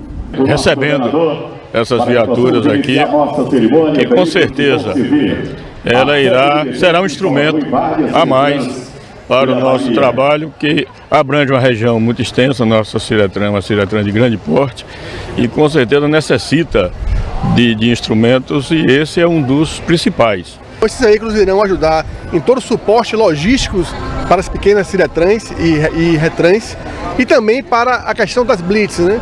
Nós fazemos blitz em parceria com a Polícia Militar. Esses veículos também vão dar suporte a essas blitz. Foram entregues 4 veículos para Salvador e mais 23 para as regionais do Departamento de Trânsito do Interior. O governador Jerônimo Rodrigues esteve na solenidade de entrega e destacou que os veículos novos são parte do trabalho de modernização do Detran na Bahia. Nós enviamos para a Assembleia a aprovação de uma modernização e atualização da estrutura do Detran, e a Ciretran complementa esse processo, inclusive com valorização salarial dos profissionais de cada base dessa, mas também de tecnologia, de capacitação dos profissionais. E hoje a gente entrega a penúltima etapa desse bloco, chegando aí hoje com essas 27, nós vamos dar 50 viaturas. Ok, tá aí, né? Boa iniciativa do governador, tem que melhorar mesmo, equipar aí o Detran, né? Embora a função do Detran hoje mudou muito, né? Hoje o CETRAN é que atua com mais viaturas na rua, o Detran não faz esse tipo de blitz, de policiamento, mas é bom estruturar. Agora fica a dica aí, precisamos melhor equipamento na internet. O site do Detran é de péssima qualidade. Nós já tivemos a oportunidade de entrar em site de Detran de Pernambuco, que é aqui no Nordeste, e é um exemplo. Você consegue fazer tudo pelo site. Você transfere carro, você faz tudo. Você só vai no banco pagar as taxas. E o Detran da Bahia a gente não consegue fazer isso. Então precisa realmente modernizar. Eu não entendo porque tem mais de 10 anos que esse site do Detran é desatualizado e complicado, viu? Às vezes você quer consultar uma multa lá e você tem que fazer um login, cadastrar uma senha e não sei o quê. Depois você esquece a senha, aí eles não conseguem mandar a senha, a dica da senha para o seu e-mail. Aí você acabou inutilizando aquele login, você tem que criar outro login. Aí ele fala que você não pode, que você já tem um login criado. Rapaz, é um salseiro esse site do Detran da Bahia. Tomara que a partir de agora, né, o governador aí melhore essa situação, porque do jeito que está não pode ficar. Agora é claro que isso depende do gestor do Detran, né? Então, aqui em Itabuna eu até elogiei outro dia o Gilson, né? Ele ficou até de vir aqui dar uma entrevista, mas não veio. E eu falei, se o gestor do Detran Bahia fosse pelo menos igual o Gilson, acho que o site já tinha melhorado. Porque o Gilson já reformou a sede do Detran aqui, antes mesmo do governo autorizar, ele já estava lá metendo mão. Mas eu estou aqui agora com Roberto José, professor, mestre em geografia, né, nosso comentarista aí, geopolítico, e hoje a gente tem um assunto importante para falar. O combustível no Brasil volta a ser taxado pelos impostos PIS, COFINS e o CID, né, ou a CID, que é uma taxa. E as pessoas ficam encabuladas e não conseguem entender por que é que o governo não pode manter esse combustível sem impostos, mais barato. Por que que não pode intervir no preço da Petrobras? Se a Petrobras é nossa, tem esse slogan aí de anos, né, na publicidade, a Petrobras é nossa, o petróleo é nosso. Sim, e por que que a gente paga tão caro? Segundo o próprio governo, a gente está pagando petróleo mais caro do que nos outros países. Por que isso? Então, eu convidei aqui, né? Não convidei não, porque ele já é da casa, Roberto José, está aqui com a gente toda semana. E Roberto hoje veio falar sobre esse tema especialmente para, né, a gente construir aqui, porque dessa ideia, né, do nosso petróleo não ser acessível, né, à maioria dos brasileiros. Bom dia, Roberto. Obrigado por mais uma vez ter vindo aí. Bom dia, Barbosa Filho. Bom dia a todos os espectadores, né? Satisfação mais uma vez estar aqui no palco aqui da TV News, né? Satisfação muito grande. Pois é, então a gente precisa esclarecer isso. Primeiro, o que é que ocorre? O governo anterior, ele fez uma desoneração temporária, na né? Canetada e temporária. E é óbvio, e aí isso é posição majoritária de quem pesquisa, de quem estuda a questão econômica e a questão essencialmente do combustível num país como o nosso. É ainda importante dizer que a nossa matriz de transporte, ela é rodoviária. Então, não se fizeram os investimentos necessários para que a gente formulasse ou reformulasse ou estimulasse outros níveis de transporte. Exemplo do transporte ferroviário, exemplo do transporte de cabotagem, do transporte fluvial, né? Do transporte marítimo. Então, o Brasil, essencialmente, o transporte interno no país, ele é essencialmente rodoviário. E qualquer cenário de mudanças de preços, Barbosa, vai impactar diretamente na inflação de todas as coisas que a gente transporta internamente no país. Primeiro, o governo anterior de Bolsonaro, ano de eleição, na canetada ele estava com problema dos combustíveis. Primeiro, porque o petróleo ele passou da casa dos 100 dólares o barril do petróleo do tipo Brent, que é uma referência internacional. E aí a política da Petrobras ainda está, porque ainda não mudou, diretamente relacionada ao preço internacional do barril e ao preço do dólar. Então, qualquer deslize também dentro do país do presidente e sua fala, o dólar passou da casa dos 5, né? Que o próprio Guedes dizia que era inaceitável passar da casa dos 5, e passou de forma muito, muito confortável, né? Passou muito. Então, o que é que Bolsonaro fez? Bom, se eu não posso resolver o problema internacional, eu resolvo aqui na canetada. E ele tratorou no Congresso Nacional. Primeiro, ele zerou os impostos nacionais, o PIS e o COFINS, mais a taxa diretamente de combustível, né? A CID. Zerou esses impostos. E aí, o que é que ele fez em seguida? Rodou uma lei federal reduzindo as alíquotas do ICMS, que é um imposto estadual, né? Ou seja, a alíquota agora é de 16% a 18%. Note que, por exemplo, o Rio de Janeiro, que tinha a maior alíquota de ICMS, era de 32%, a Bahia de 28%. Então, você pega essa alíquota de ICMS e traz aqui para casa dos 16% a 18%. E aí, esses estados, inclusive o município, porque, embora seja um imposto estadual, o ICMS, o município arrecadador fica com a parte, 25%, e no total de arrecadado do ICMS, mais 25%, ele volta para o Fundo Estadual de Educação, com repasse para os municípios. Então, você impacta toda uma cadeia de arrecadação de impostos. O primeiro problema é esse. E aí ele consegue, de fato, de forma superficial, baixar os preços por conta disso, não porque mudou a política da Petrobras, mas ele negava a receita. Primeiro, o orçamento para esse ano, que é o orçamento do governo federal, do governo Bolsonaro, ele tem um déficit de pouco mais de 200 bilhões de reais, né? O que é que Lula fez? Assumindo o governo, ele manteve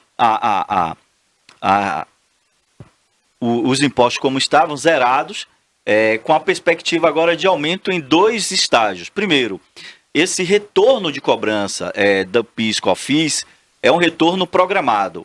Por exemplo, ela retorna em 47 centavos para a gasolina e em 2 centavos para o álcool.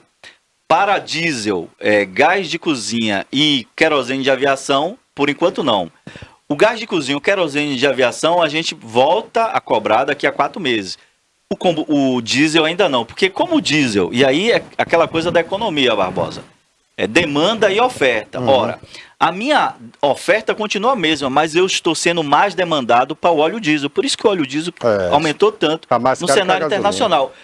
Aí você tem uma explicação na guerra do senhor ditador Putin, né?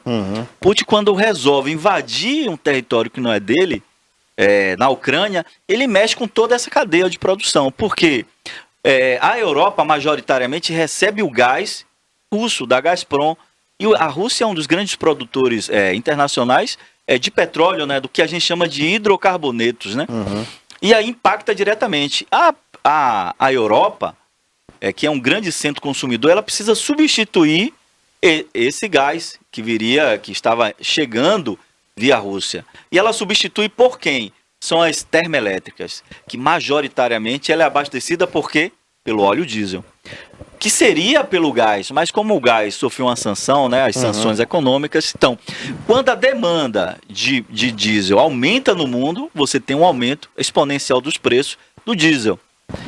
Então, assim, programaticamente, o governo federal acerta, e o Haddad acerta, quando faz isso em 2 tempos. Primeiro, aumenta da gasolina em 47 centavos, do álcool em 2 centavos.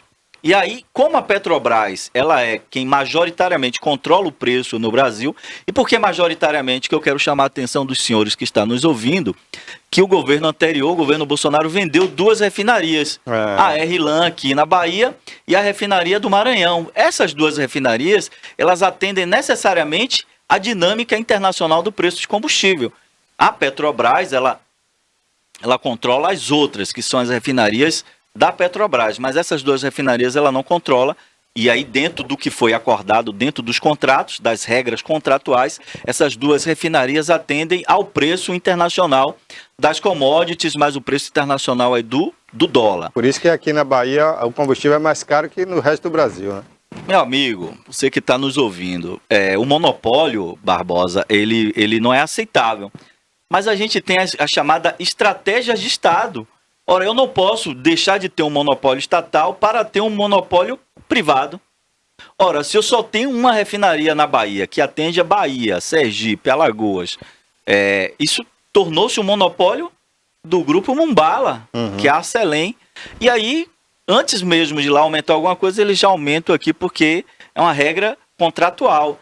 Só que a Petrobras, ela tinha 7% que ainda não tinha dado. Então ela aí acabou dando um desconto de 7%, mas o que aumentou, a gente ainda não sabe o preço real do aumento, mas não vai ser os 47 centavos no combustível. Só que a gente tem uma chamada regra de... os distribuidores, né? O cara que vende lá na bomba, você tem uma regra de mercado, né? Mercadológica, que ele pode aumentar ou não. Porém, em cidades como Itabuna e Ilhéus, você percebe que o preço do combustível, da gasolina, do diesel e do álcool está muito acima do que o preço que é praticado em Salvador e nas cidades pequenas.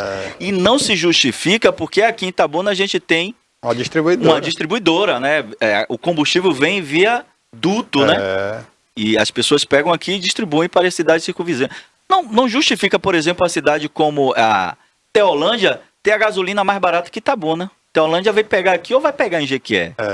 Então, assim, aí a gente vê resquício da cartelização dessa galera aí que faz a distribuição aqui. Pois bem, aí já é coisa para o Ministério Público.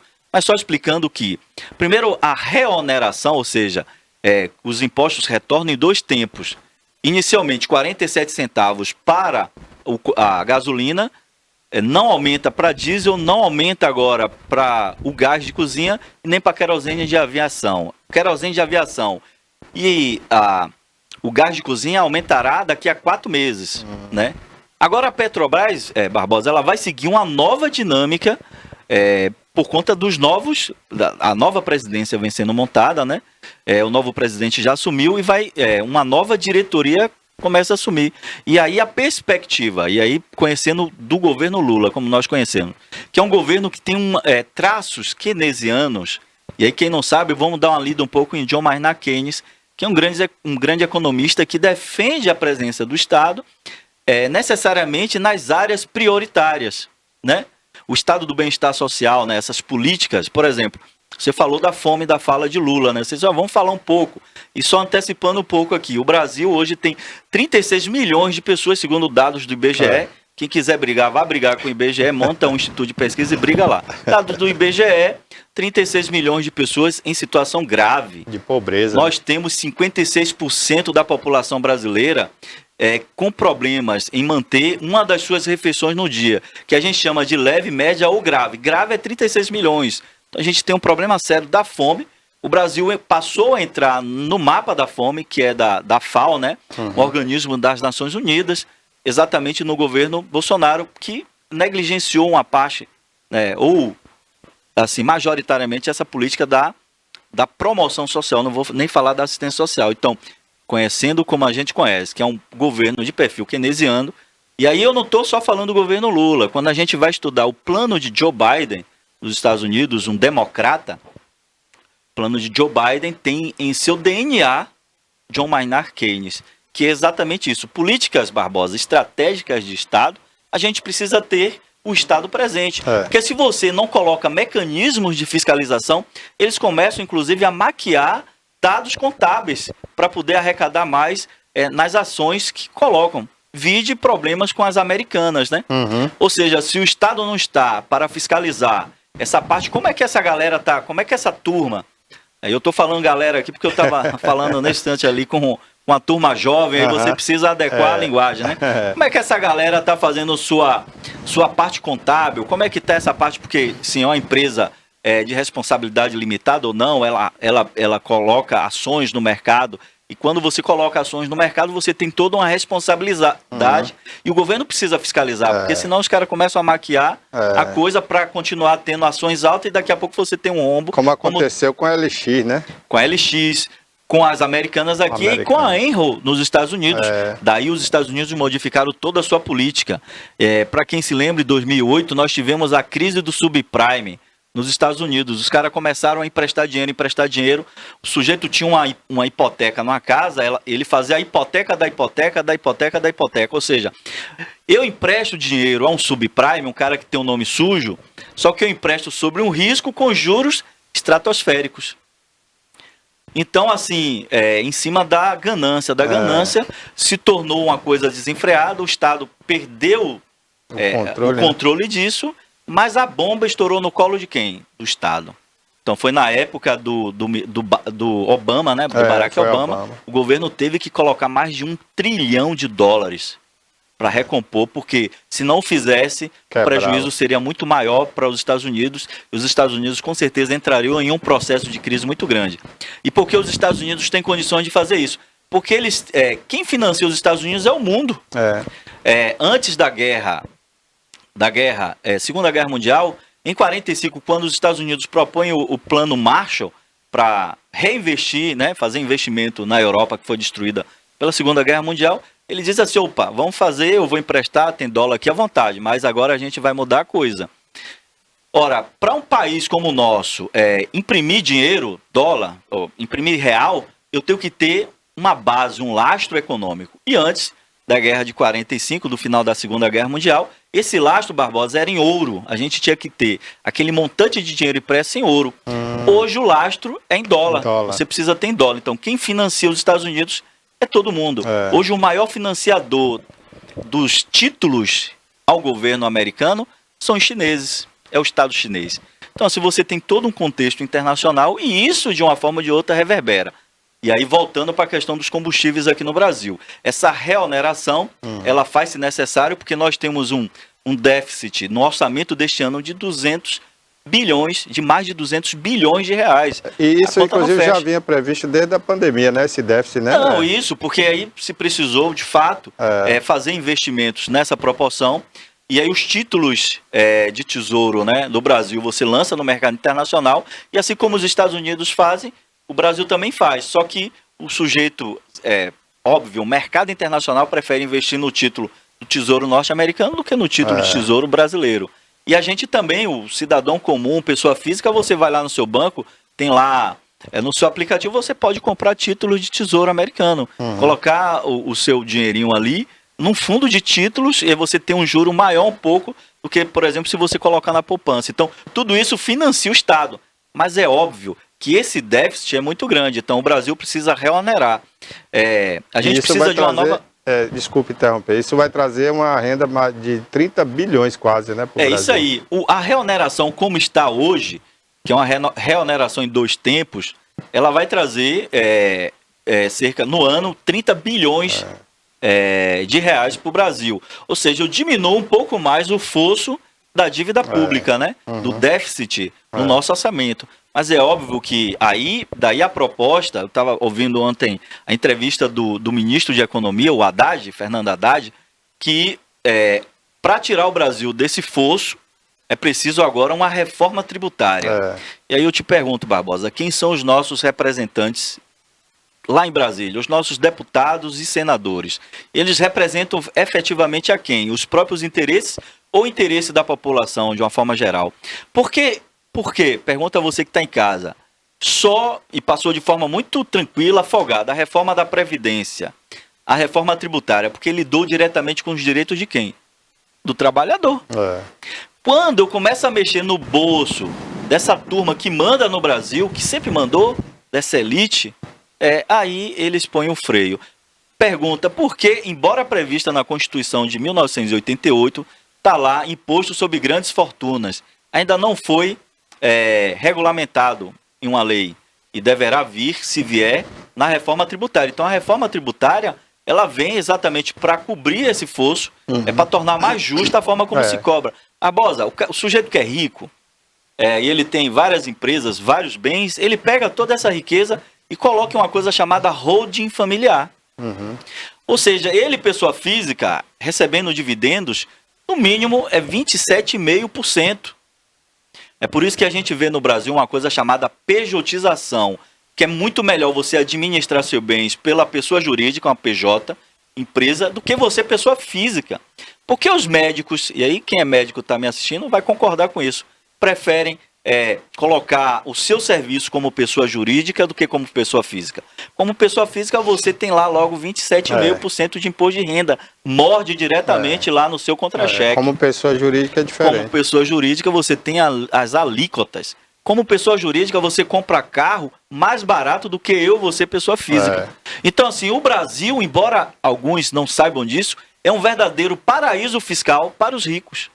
O rico no Brasil paga proporcionalmente muito menos do que um cidadão comum como nós. Então, assim, Barbosa, é preciso repensar esse país. É óbvio que quem está lá são os ricos, né? Você conhece algum deputado federal pobre? Não, nunca vi. Raras exceções. Raros que quando entram chega pobre, lá, mas acaba fica rico. se vendendo, né? Tá naquele grupo lá dos que não tem moral e acaba, né? Para ter voz, ele precisa fazer parte de alguma bancada importante. É verdade. Como diz aqui, é o canela seca, né? Mas assim, a gente precisa de fato de uma nova reforma. E ela não veio no governo passado, não veio no governo de Michel Temer. E tanto no governo passado quanto de Michel Temer, as reformas que vieram foram reformas que impactaram diretamente a vida do trabalhador. Talvez não da forma como foi, mas são reformas importantes, mas não mais importantes do que a reforma tributária. Né? O Brasil ele cobra muito pouco. Já melhorou muito até com a Simples, né? A questão do Simples para as empresas, né? Quando eu digo melhorou para as empresas pequenas e médias, né? Porque hoje com o Simples você paga menos imposto e é mais fácil, digamos assim, lidar com a contabilidade, né? Isso melhorou, mas não chega a 5% do problema, todo, que a gente enfrenta. Então, é importante dizer isso. A desoneração, como ocorreu no governo passado, ela foi uma desoneração eleitoreira para angariar votos. Sabe por quê? Você que está me assistindo, e principalmente você que via isso com bons olhos, é óbvio que o Brasil precisa de uma reforma uma reforma tributária e precisa de um novo modelo para combustíveis. Principalmente que a gente é autossuficiente na produção de petróleo. Nós produzimos um petróleo, que é o petróleo do pré-sal, um petróleo do tipo Brent, o petróleo bom, o petróleo que todas as nossas refinarias têm capacidade de refinar. E a gente precisa aumentar o volume de refino para que a gente seja mais do que autossuficiente, que a gente produza o excesso para vender lá fora, como está acontecendo com a Índia, né? A Índia agora está na posição de terceira economia, né?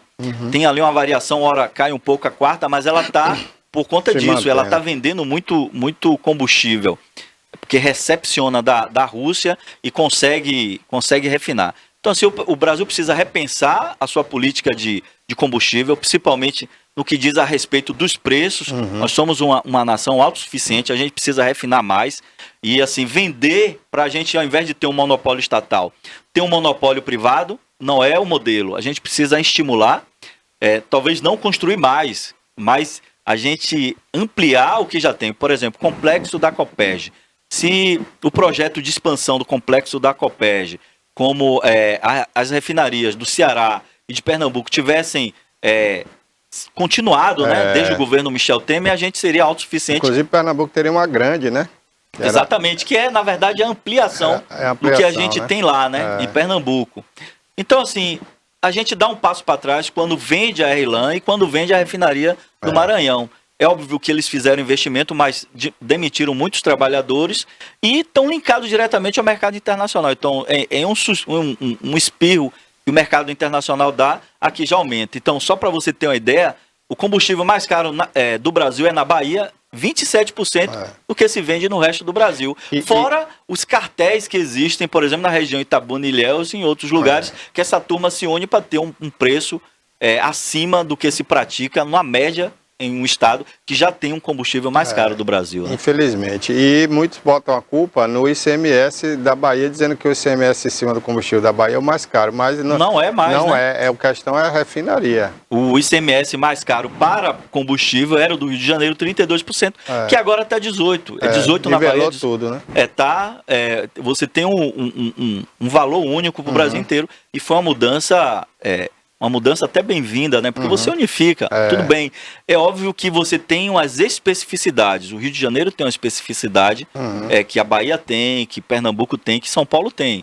Então, assim, também não dá para você equiparar, porque não são iguais, efetivamente. Mas a política de preços, ela precisa ser realmente mudada. Agora, Roberto, foi uma promessa de campanha do presidente Lula intervir no preço do petróleo, né? E outra promessa dele de repatriar essas privatizações mal feitas que foram feitas no governo passado com essas duas refinarias, né? Porque, segundo a denúncia dele, foi um preço irrisório para o que realmente valia a Landulfo Alves, né? Fazendo uma comparação aqui, eu não tenho esses números agora de cabeça, para demonstrar, por exemplo, a refinaria Landulfo Alves, uma refinaria que você gastaria ali cerca de 20 bilhões para construir a nova, mas foi vendido por muito menos. Não chegou a 25% do que você gastaria para construir a nova. Eles fizeram mais investimentos, ampliou um pouco a produção, mas aí você tem refinarias como o complexo da Comperj, que é da Petrobras, que reduziu o refino.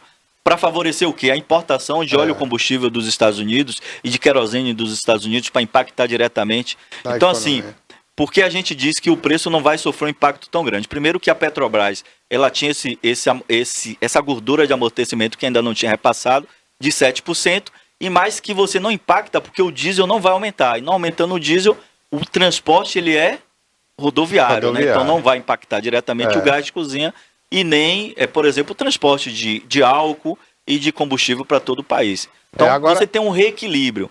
Mas, de fato, o governo Lula ganha a eleição prometendo modificar, e está em caminho a modificação da política de preços.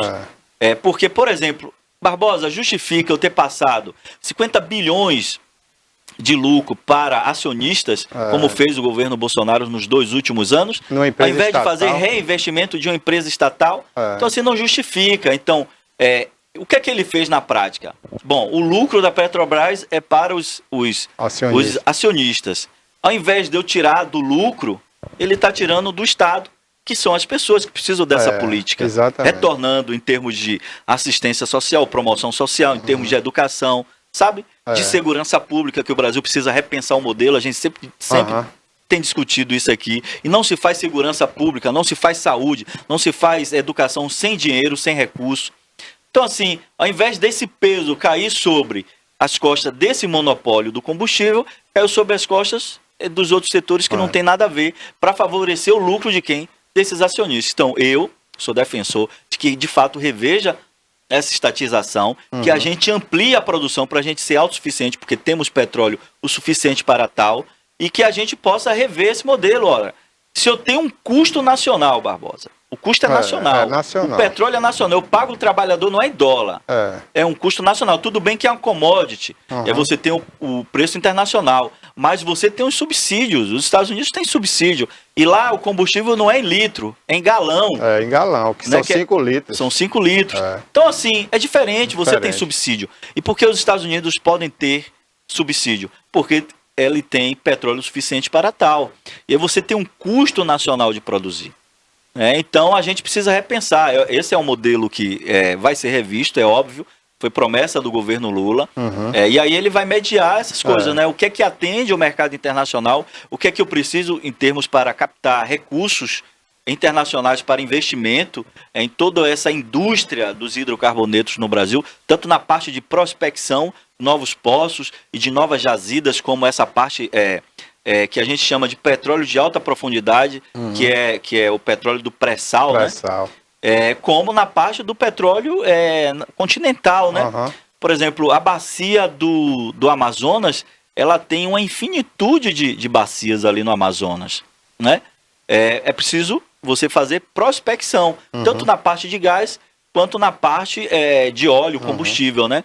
Então você tem perspectiva, quando você analisa o espectro geológico da bacia do Amazonas, você tem ali possibilidade de rochas, das rochas que contêm o gás e que contém a chamada rocha xistosa, né? Por isso que a gente chama o gás de xisto nos Estados Unidos, é você estimular que o xisto libere o gás, né? Então você tem um alto custo para injetar uma água extremamente salgada naquela rocha para ela liberar o gás. Então assim, você tem um custo alto. Mas é essa rocha que ela detém o petróleo e o gás. Então, quando você analisa, por exemplo, a bacia do Amazonas, você tem uma possibilidade muito grande de descobrir mais e mais jazidas e passar, tudo bem, para a iniciativa privada fazer a exploração dentro de um critério econômico favorável ao país, é óbvio. Ô Roberto, o que é que aconteceria caso o presidente Lula conseguisse fazer o que ele pensa, né? Que era tirar a Petrobras da Bolsa de Valores, né? E, sei lá, quem comprou a ação seria indenizado, né? E tchau. E acabar com essa especulação da Petrobras, porque a essência da Petrobras não deveria ser essa, né? A não ser que tivesse várias concorrentes, várias empresas no Brasil. Mas já que só tem uma e ela é estatal, é como você falou, a finalidade de uma empresa dessa não seria dar esse lucro exorbitante, né? Seria ter dinheiro, claro, ganhar dinheiro para crescer, mas não está dando lucro acionista, né? Isso, esse lucro exorbitante, por exemplo, os 2 últimos anos passa dos 50 bilhões. Né? E esse lucro vem de onde? Tirado do nosso bolso, porque eu tenho um combustível muito caro. E por que lucro? Porque o custo é baixo. O meu custo é nacional. Eu pago o trabalhador em real. Eu cobro imposto em real. Então eu tenho um custo nacional, mas cobro em dólar. Então a gente só precisa rever isso. E a política mudou a partir do governo Michel Temer, que muda consideravelmente. No último governo de Bolsonaro, sob a batuta do Guedes, que é da Escola de Economia de Chicago, americana, né? É de uma escola de Chicago, não é nem das escolas mais tradicionais. Então, que acha que o Estado não tem que estar com a mão em lugar nenhum, que quem tem que prover as coisas é a iniciativa privada. E nós sabemos que um Estado como o nosso, o Estado brasileiro, ele tem déficits sociais, históricos grandes. Só vou citar um exemplo aqui. Os nossos irmãos escravizados, na maior diáspora que já se viu na história da humanidade, foram retirados da África, trazidos aqui para o Brasil, mortos, assassinados, um verdadeiro genocídio. Isso sem falar nos índios, né? Falando especificamente dos nossos irmãos escravizados, não são escravos, são pessoas que foram escravizadas. Eles não nasceram escravos. Né? Barbosa, esse país é um país... Eu poderia soltar um palavrão aqui, é um país desses, né? Aí o que é que acontece? Você tem uma série de leis, só sacaneando, né? Lei do ventre livre, o cara que nasceu aqui, depois o lei do sexagenário. Então tudo isso para mitigar, mas na verdade é uma verdadeira sacanagem. Né? E aí depois você tem uma pseudo-lei de libertação, lei áurea, né? Que não é libertação. Liberte um escravo, desacorrente um escravo e ele não saberá para onde ir. Então não foi uma libertação, foi uma desacorrentação. Você só tirou as correntes. Esses sujeitos que foram escravizados, trazidos para aqui, deveria ter toda uma política de educação, toda uma política de inclusão no circuito central de economia. O que é que essas pessoas que foram desacorrentadas aconteceu? Foram morar na periferia das cidades e viver de uma economia periférica. Exatamente. Pior ainda, nós tivemos um processo de uma política de branqueamento da população brasileira com a importação de europeus. Esse é um país que precisa ser revisto. Né? Esse é um país que precisa ser reinventado a sua história. E vem gente dizer aqui que o Brasil não precisa de políticas públicas compensatórias, como, por exemplo, a política de cotas. Precisa. O Brasil só não vai precisar no dia que a gente tiver uma escola de rico, uma escola de pobre, no mesmo nível da escola de rico. Mas é isso aí que eu defendo, Roberto. Por exemplo, eu falo isso que você disse aí, né? Eu sou contra as cotas, mas desde quando o governo... Você tem que ter uma conexão, ela associada. Exatamente, o governo dê a condição para que todos sejam iguais no momento de ir para a escola, de estudar, de acessar a universidade, que hoje não existe. Barbosa, só para dar um exemplo, eu tenho a professora Amara Ruth, está morando hoje na França, você conhece? Conheço, ela teve até um programa aqui. Isso, Eu Quero Passar. Muito bom. Ela está morando hoje na França, e Mara tem 2 filhos. Estou falando isso aqui porque é coisa pública, então, né? Está morando na França, terminou o doutorado agora recentemente, tem um projeto bacana. Quero até marcar um dia para ela vir aqui falar, que ela está aqui na cidade. Está aqui na cidade? Tá na cidade. Ela retorna aí daqui mais um dia para a França. Fala para vir aqui. Vou falar com ela. Então ela está me falando como é que funciona. Eu já sabia, mas agora tendo um testemunho, né? Então a escola lá, ela é pública. Você tem até escolas particulares, mas muito mais para imigrante, né? O sujeito que... A escola lá é pública. Então você vê carros de rico chegando na porta da escola e o sujeito que vai de ônibus, o sujeito que vai no transporte. A escola... É única, né? É única. Até o high school, até o médio, é uma escola única. Aí é um processo de igualdade. E para pobre. Que assim também o é nos Estados Unidos. Que assim o é na maioria dos países da Europa, né? Na parte ocidental, né?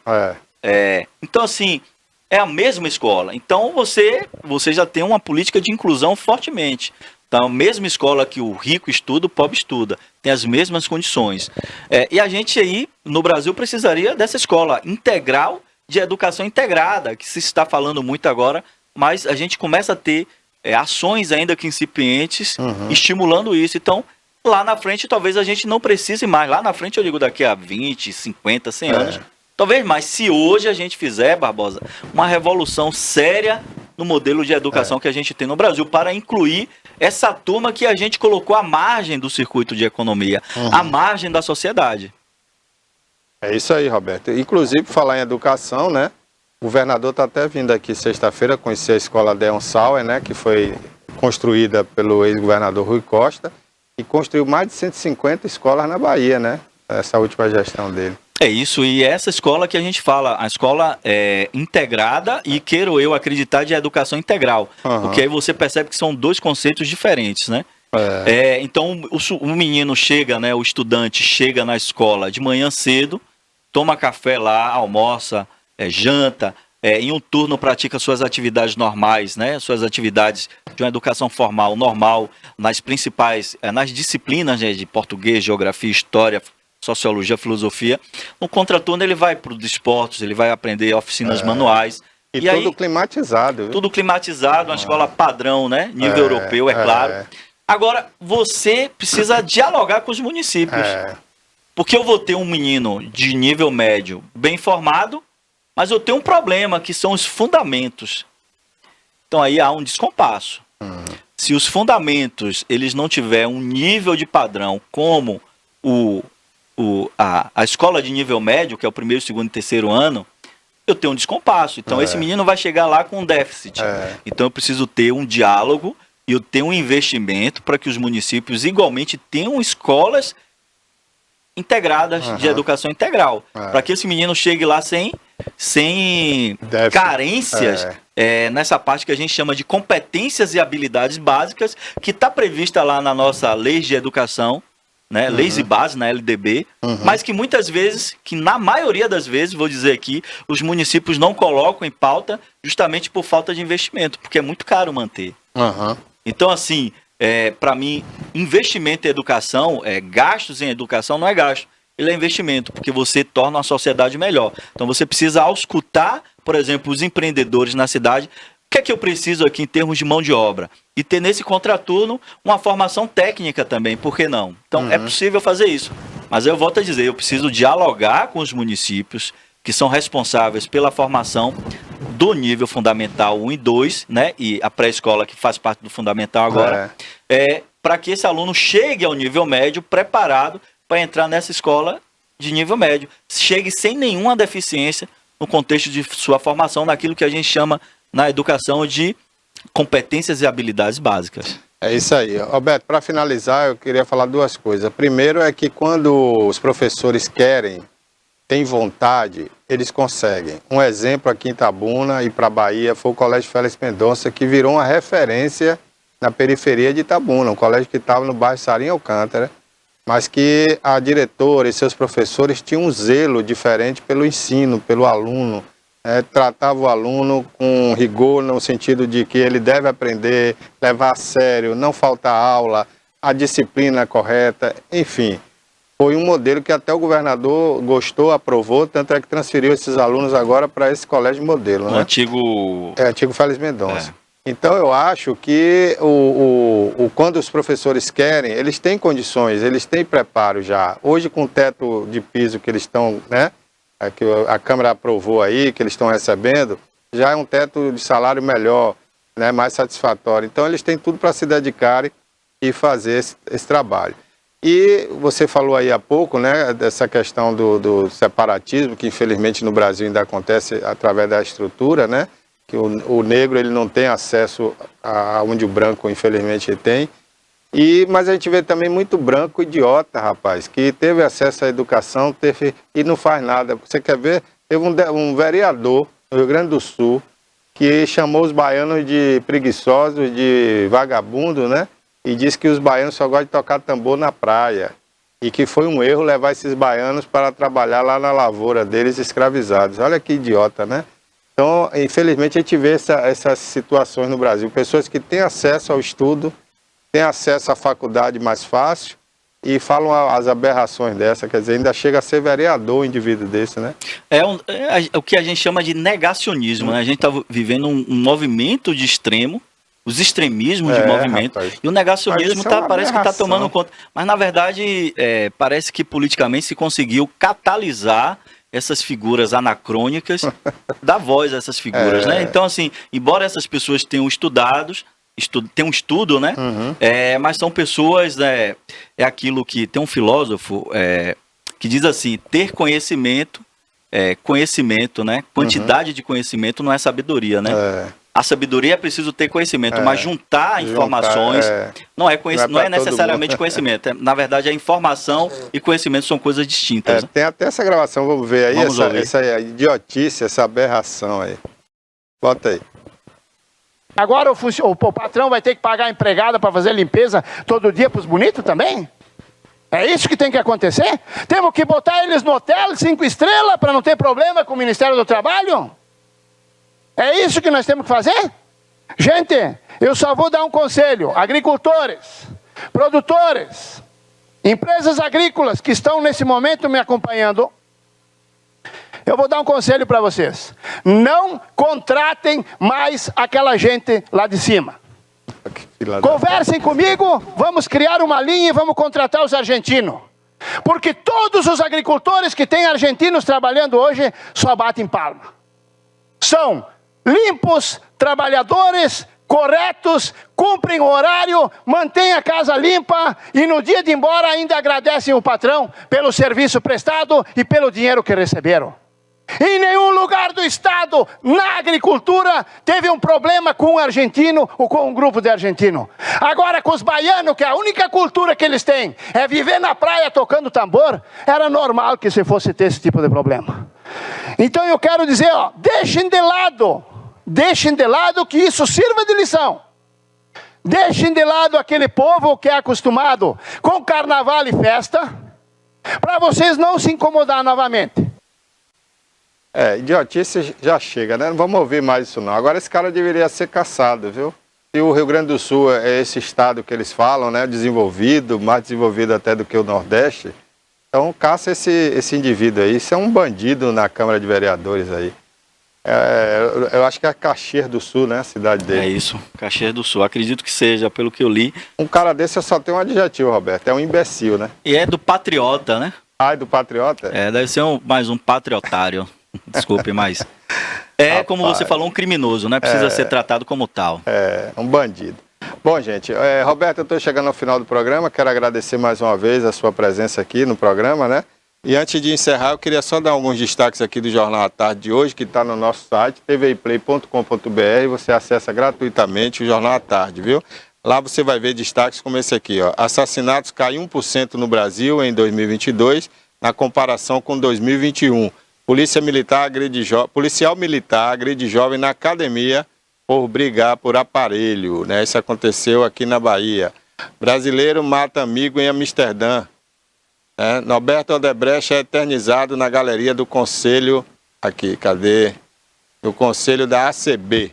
Norberto Odebrecht, que foi o fundador da grande construtora que virou internacional, né? A Norberto Odebrecht, e que infelizmente foi quase destruída naquela operação Lava Jato, né? Um patrimônio baiano que o mundo inteiro conhece, que é o Odebrecht, construiu grandes coisas, né, pelo mundo afora, mas ela está se reerguendo e eu tenho certeza que vai conseguir se reerguer e o Norberto Odebrecht está sendo aí homenageado. Roberto, muito obrigado, boa tarde para você, viu? Tá aí, gente, estamos chegando ao final, vem aí o nosso querido Denilton Santos com Alerta Cidade, a gente volta amanhã, se Deus quiser. Até lá.